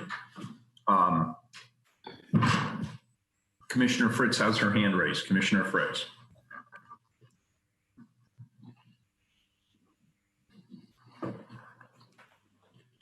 Commissioner Fritz. Sorry. Thank you for bringing the resolution. Thank you all of the colleagues for collaborating on this. I'd like to move a friendly amendment to add the final bit further resolved that this resolution is binding city policy. Second. We have a motion from Commissioner Fritz, a second from Commissioner Udaley. Carla, please call the roll on the amendment. Hardesty? Aye. Udaley? Aye. Fritz? Aye. Wheeler? The amendment's adopted. Commissioner Hardesty? Thank you. Let me just say thank you very much, Commissioner Udaley, for working on this resolution and bringing it to us today.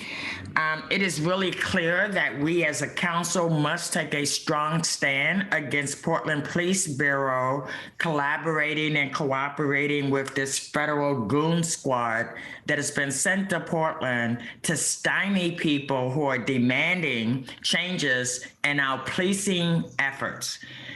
It's been absolutely appalling seeing what has happened in this city over the last week. It is appalling to find out that the Portland Police Association union president continues to lie to the public on a daily basis about the lack of cooperation by Portland police personnel.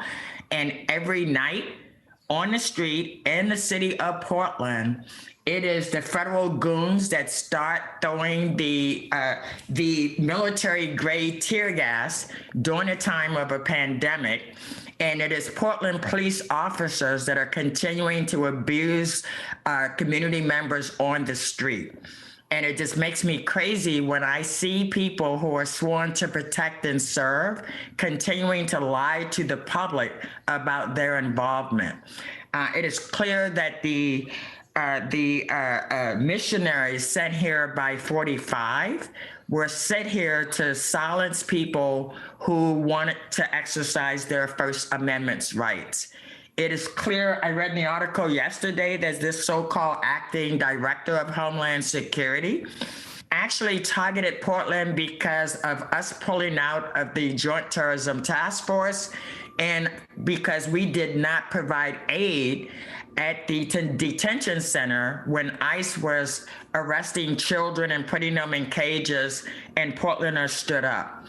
If Portland does not stand up now, and if we as a city council don't hold our own police officers accountable for this egregious behavior, we will go down in history as having failed in our obligation to protect community members. I still have the question, why was Portland Police not protecting Portlanders when these federal goons came in and started attacking us, rather than joining the federal goons who were attacking peaceful protesters? I want to make sure it's on the record. There are no riots. There are not people tearing things up downtown Portland. The little acts of resistance should never be responded to with the excessive force we see every night on our street. We are failing miserably at protecting the people in the city of Portland. And though we didn't bring in the federal people, it is clear that Portland Police Association welcomed their involvement, as well as the Portland Police Bureau.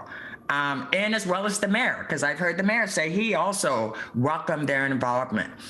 This is not the city I want to live in. This is not a city that will accept intimidation by people who are paid by taxpayers.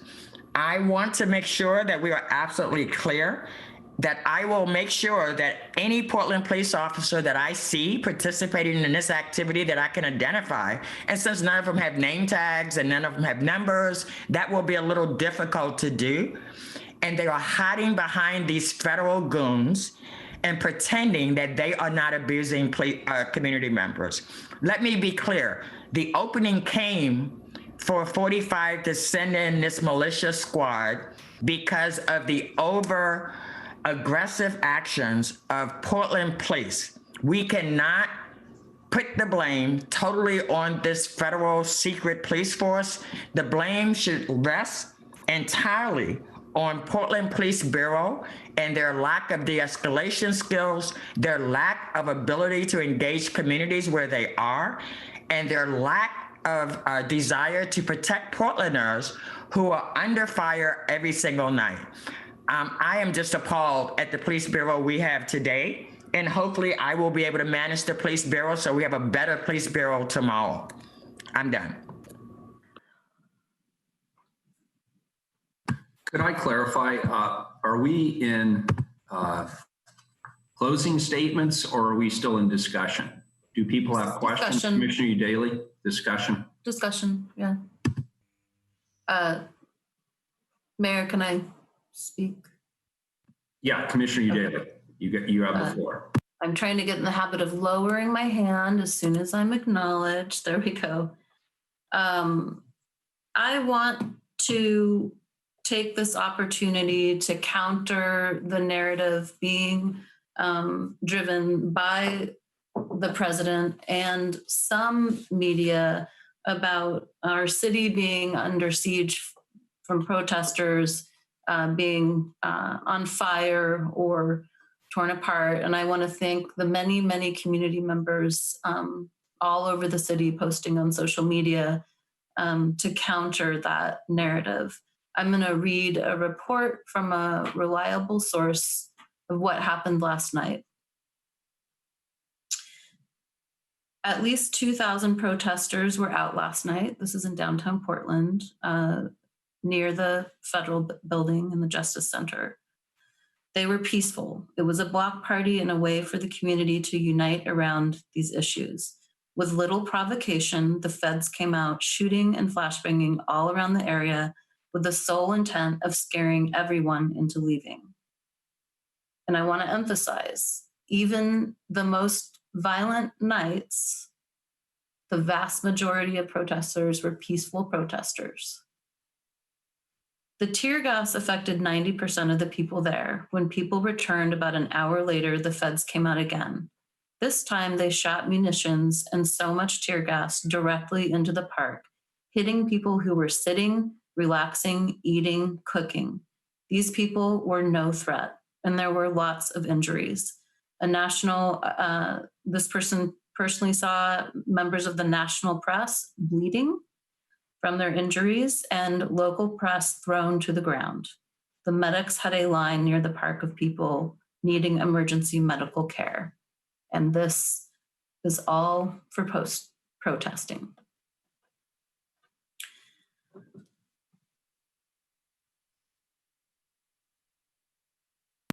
Thank you, Commissioner Daly. Commissioner Hardesty, do you have your hand raised again?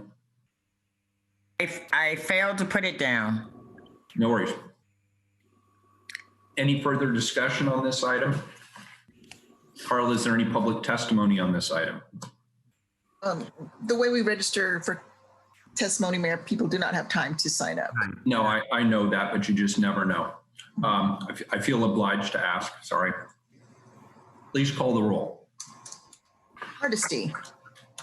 I hope that this resolution sends a very strong message to the community that we will not tolerate police abuse, whether it's from federal goons sent in by 45 or our own local police force.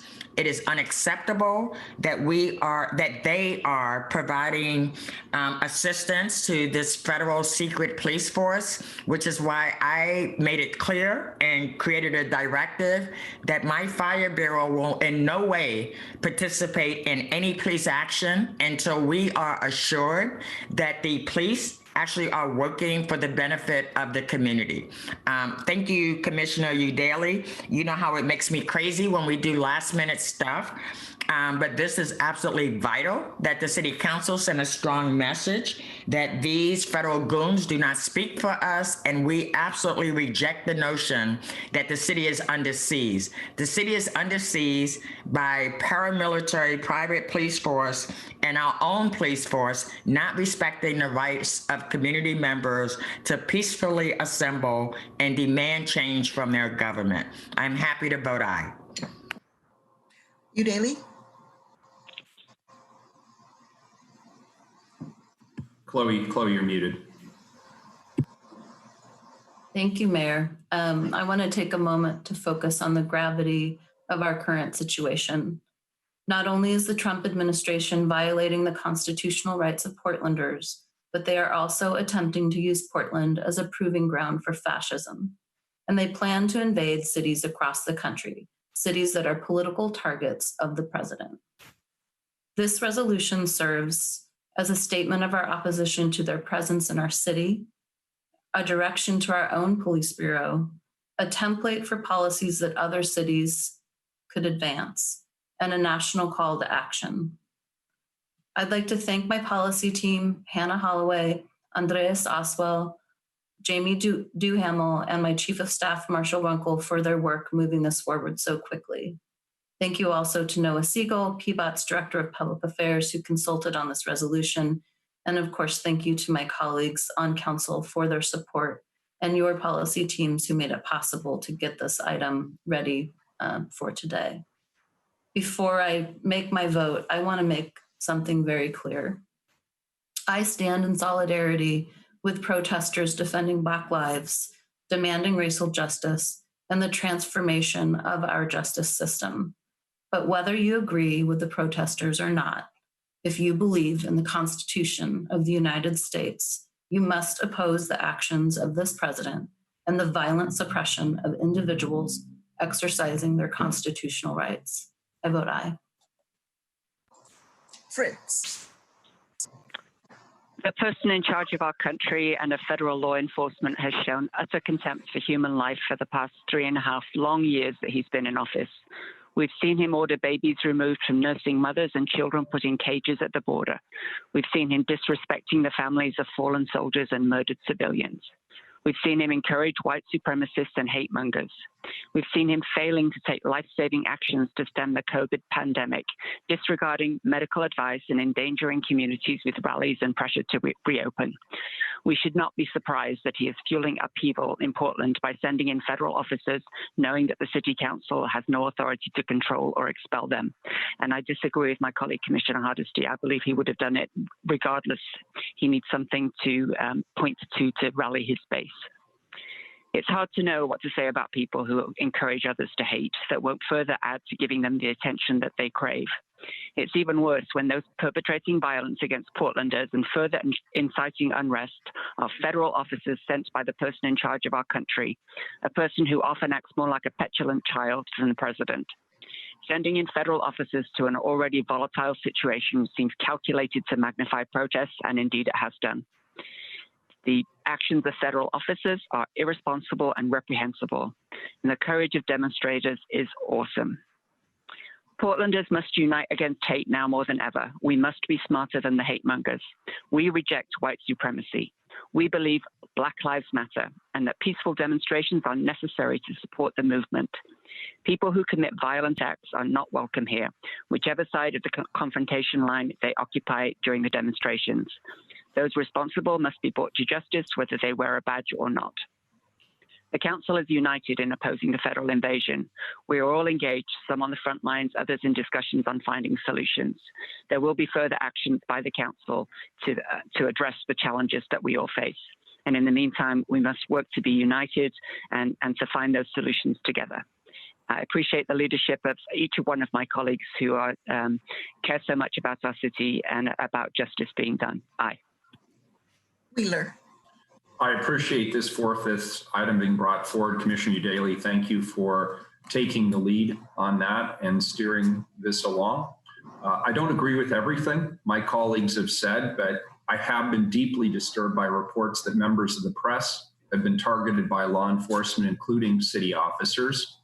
In my opinion, such targeting violates fundamental legal protections afforded by our Constitution. Access to accurate information from reporters on the ground is a critical element of social change, and media must be able to do their job without the fear of interference from law enforcement. In the middle of June, following such reports, I directed the Police Bureau not to target members of the press. Today, I stand with my council colleagues in affirming again that city employees must adhere to our direction in the law and never target law-abiding members of the press. I also want to say this. I agree with the thrust of this. Our community is under attack. Members of the community are being violently assaulted by unaccountable paramilitary forces deployed by President Trump. These violent troops are under no obligation whatsoever to adhere to our values, our laws, our policies, or even the terms of the U.S. Department of Justice settlement agreement. They were not invited, they are not welcome, they are not properly trained, and they refuse to leave. Therefore, I have no reservations about directing the Portland Police Bureau to continue to reject any or all requests for support from these federal interlopers. What's happening on our streets is not only an assault on Portland values, but on American norms. This is not the way we do things in our country. I've joined mayors from progressive cities around the country calling on the administration to immediately remove these soldiers and calling on the Senate and the House leaders to immediately investigate what looks very much like constitutional violations towards Americans.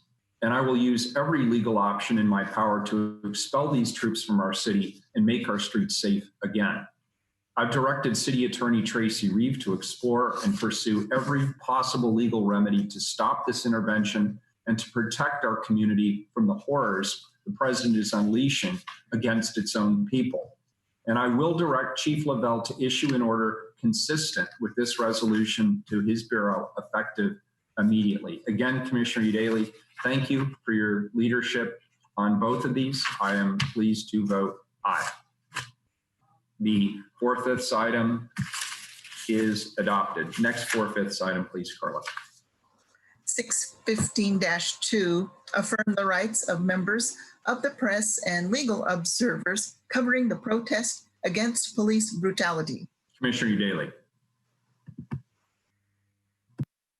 Thank you, Mayor. As a reminder, we'll follow the same process with this resolution. I'll introduce it. It'll be open for discussion, and then we'll take a vote.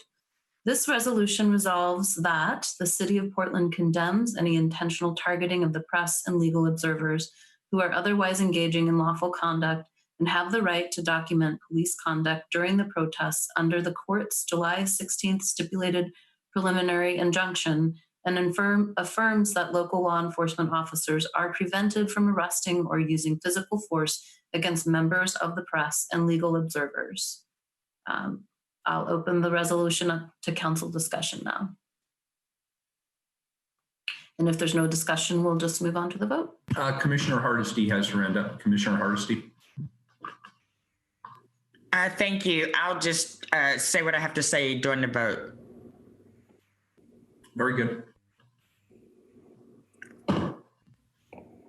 Carla, is there any public testimony on this item? I'm guessing the answer is no. Correct, Mayor. No one was registered. Very good. Please call the roll. Hardesty. Thank you, Commissioner Udaley, again for this second resolution. I was shocked when I talked to Chief Lavelle and found out that he lacked the knowledge that media was a First Amendment right to be able to record and report on government's actions. He did not believe that media had the right to stand and record and document police activity. And he said when the police give an order, everybody is supposed to follow that order, media or not. I reminded him that we have a Constitution and we have a First Amendment right that protects reporters and requires them, not just protects them, but requires them to report on government action. Thank you, Commissioner Udaley, because I could not get it through his head. And even with the federal judge putting a moratorium on removing media personnel from these actions, I absolutely know that Portland does not believe that people have rights to actually record what police are doing. This was before the federal goons showed up. And so again, though the federal goons has exacerbated a very tense situation, the fact that the chief does not know that the media has a right to record their actions makes this resolution vital. It is absolutely critical, and I am thrilled, Commissioner Udaley, that you have brought this for the vote of this council. The fact that I couldn't tell him and convince him that the media has this right, the federal courts couldn't tell our police department that the media has this right. It is vital that the city council speaks loudly and clearly, that Portland Police is required to actually follow the Constitution as well. I wholeheartedly vote aye. Udaley. Thank you, Commissioner Hardesty. That is concerning. I think clarity on the constitutional rights of protesters may be training we need to add to other required training for the Bureau. And I just want to really appreciate my colleagues' willingness to bring these items forward today. We often spend weeks, months, even years developing policy, and it typically goes through many rounds and iterations, and amendments are brought. But these are urgent issues that are unfolding on our streets every night, and we needed to address them as quickly as possible. So I am deeply grateful for your input and your willingness to help me move them forward. The violence perpetrated against members of the media and legal observers by the Portland Police Bureau and by federal occupiers is completely unacceptable. Freedom of the press is a fundamental constitutional right and a tenet of our society. The press helps hold government accountable for its actions, and the lack of government accountability for police violence is what has led millions of protesters around the globe to take to the streets. We unequivocally need local press, independent journalists, and legal observers to document the actions of the PPB and federal occupiers. Without their commitment to reporting the facts, we wouldn't have accurate documentation of law enforcement assaulting Portlanders, targeting members of the press, and violating their constitutional rights. I want to thank every member of the press and our legal observers who are risking their safety every night to report on this national uprising for justice, for Black lives, for transformative changes to law enforcement, and now the federal occupation of our city. You should not have to risk your safety to do your job. Your government should protect your constitutional rights. And I am hopeful that the action we take today will make you safer on our streets. I look forward to the PPB's strict adherence to this resolution. To all Portlanders, please consider supporting our local media outlets, all of whom have been hard hit during the COVID-19 crisis. They need our support, and we clearly need them. Once again, I want to thank my policy team, and this time I need to add my communications director, Margot Week, who was instrumental in this moment, and for all of the work to move this forward. And thank you again to my colleagues on council for your support and to your talented staff. I vote aye. Fritz? So the Constitution is a complicated document. That's why we have an Oregon Supreme Court and a U.S. Supreme Court. I was really glad to hear the mayor say under the previous resolution that he has directed our city attorney to pursue all legal means to oppose what's going on. There is debate, which is why there was the temporary restraining order on what the media has the right to do and what not. There are some who suggest that when an area is closed, the media does not have the right to remain. So I believe these are complicated issues. They may seem clear as daylight on the face of it, and when you dig into them, there's more to be considered. And so I'm pleased to support this resolution, and also to work with my colleagues and the mayor to find our way to the solutions that are going to work for Portlanders. Aye. Wheeler. I gave my speech earlier. It covers both of these 4/5 items. It still holds true for this one. Proud to co-sponsor. I vote aye. The ordinance is adopted. The resolution, I'm sorry, is adopted. Thank you. Now we have one more item left. That is the one item, Carla, that was pulled off of the consent agenda. My recollection is that was 593. Is that correct? That's correct. Mm-hmm. Very good. If you could read that, please. Mm-hmm. Authorize a competitive solicitation for parking garage management services for the Smart Park garages for 5 years. Commissioner Daly.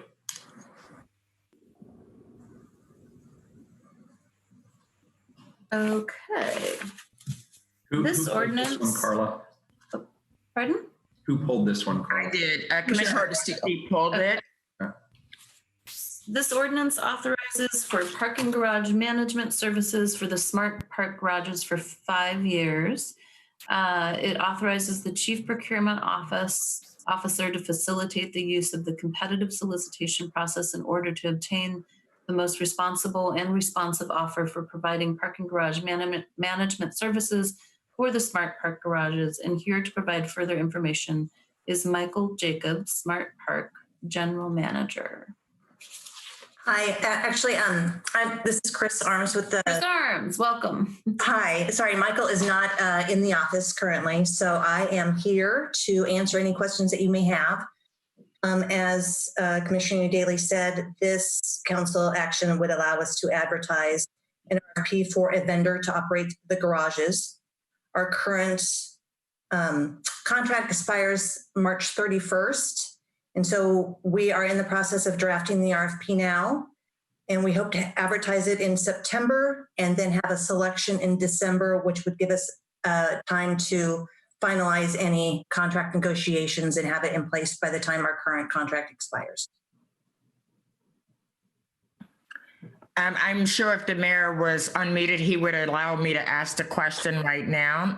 So Chris, I do have a couple of questions.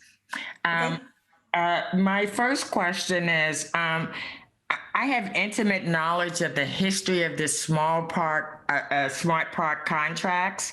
What's different based on COVID-19 and us knowing that parking revenues will be drastically reduced for a while to come? How will this contract be different than other ones in the past?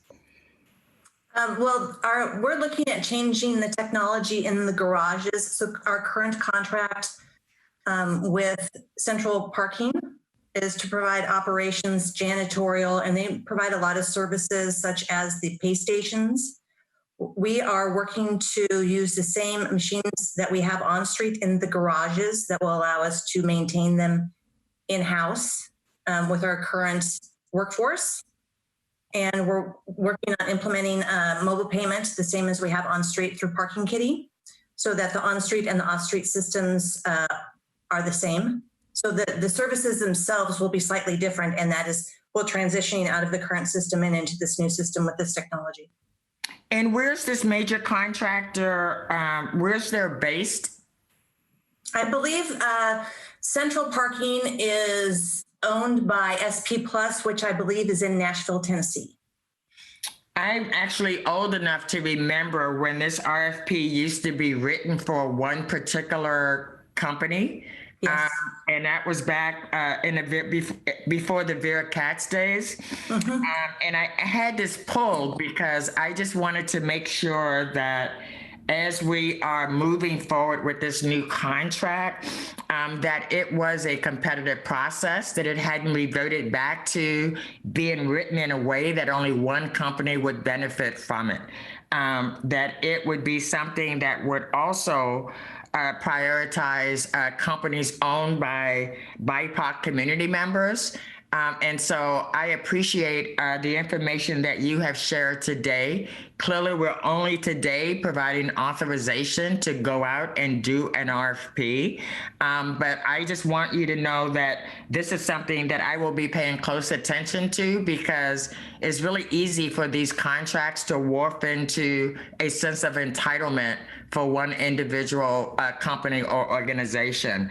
It took us a long time to decouple this from who thought they were entitled to this contract. So I have no problem with supporting going out for an RFP, but I just want to make sure that as we are being thoughtful about the new world we will live in, that we are making sure that we're prioritizing BIPOC communities, and that we are being as deliberative as possible in reaching out to the most vendors possible. So I thank you, Chris, for your presentation. I thank you, Commissioner Udaley, for understanding the need for me to put this on the public record, because this is something that we cannot allow to continue to happen at the City of Portland, that vendors think that they have a sense of entitlement to public dollars.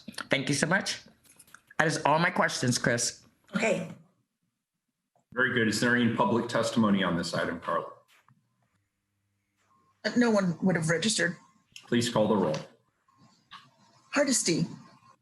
Again, I am very grateful that transportation is really thinking through what's going to be different as we come out of this pandemic. We know people will be driving a lot less. We know we'll have a lot less parking revenues for a long time to come.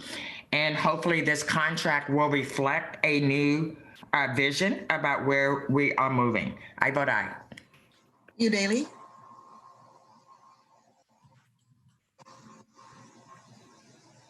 You're muted. Commissioner Udaley, you're muted.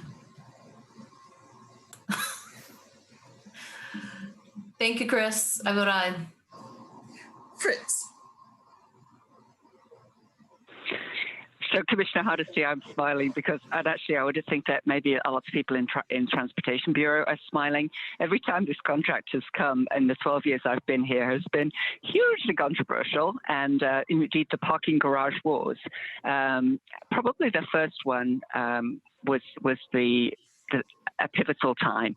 But I think there's certainly, while everybody who's there now and has been for the last 10 years are managing the program, there'll be no danger of making it a single bidder, because we all know that this is an important contract. I did when I was occasionally driving to City Hall. I miss having the attendants saying goodbye to me and hello to me. With the automation, probably in the age of COVID, that's not a bad thing that they are not in contact with a lot of people, but I want to thank them for their service and their friendliness and their kindness.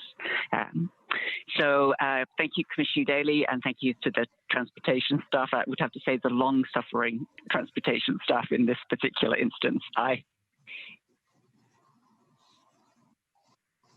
Wheeler. Thank you, Commissioner Udaley. Thanks to the Transportation Bureau. I vote aye. The ordinance is adopted, and we are adjourned until 2 p.m.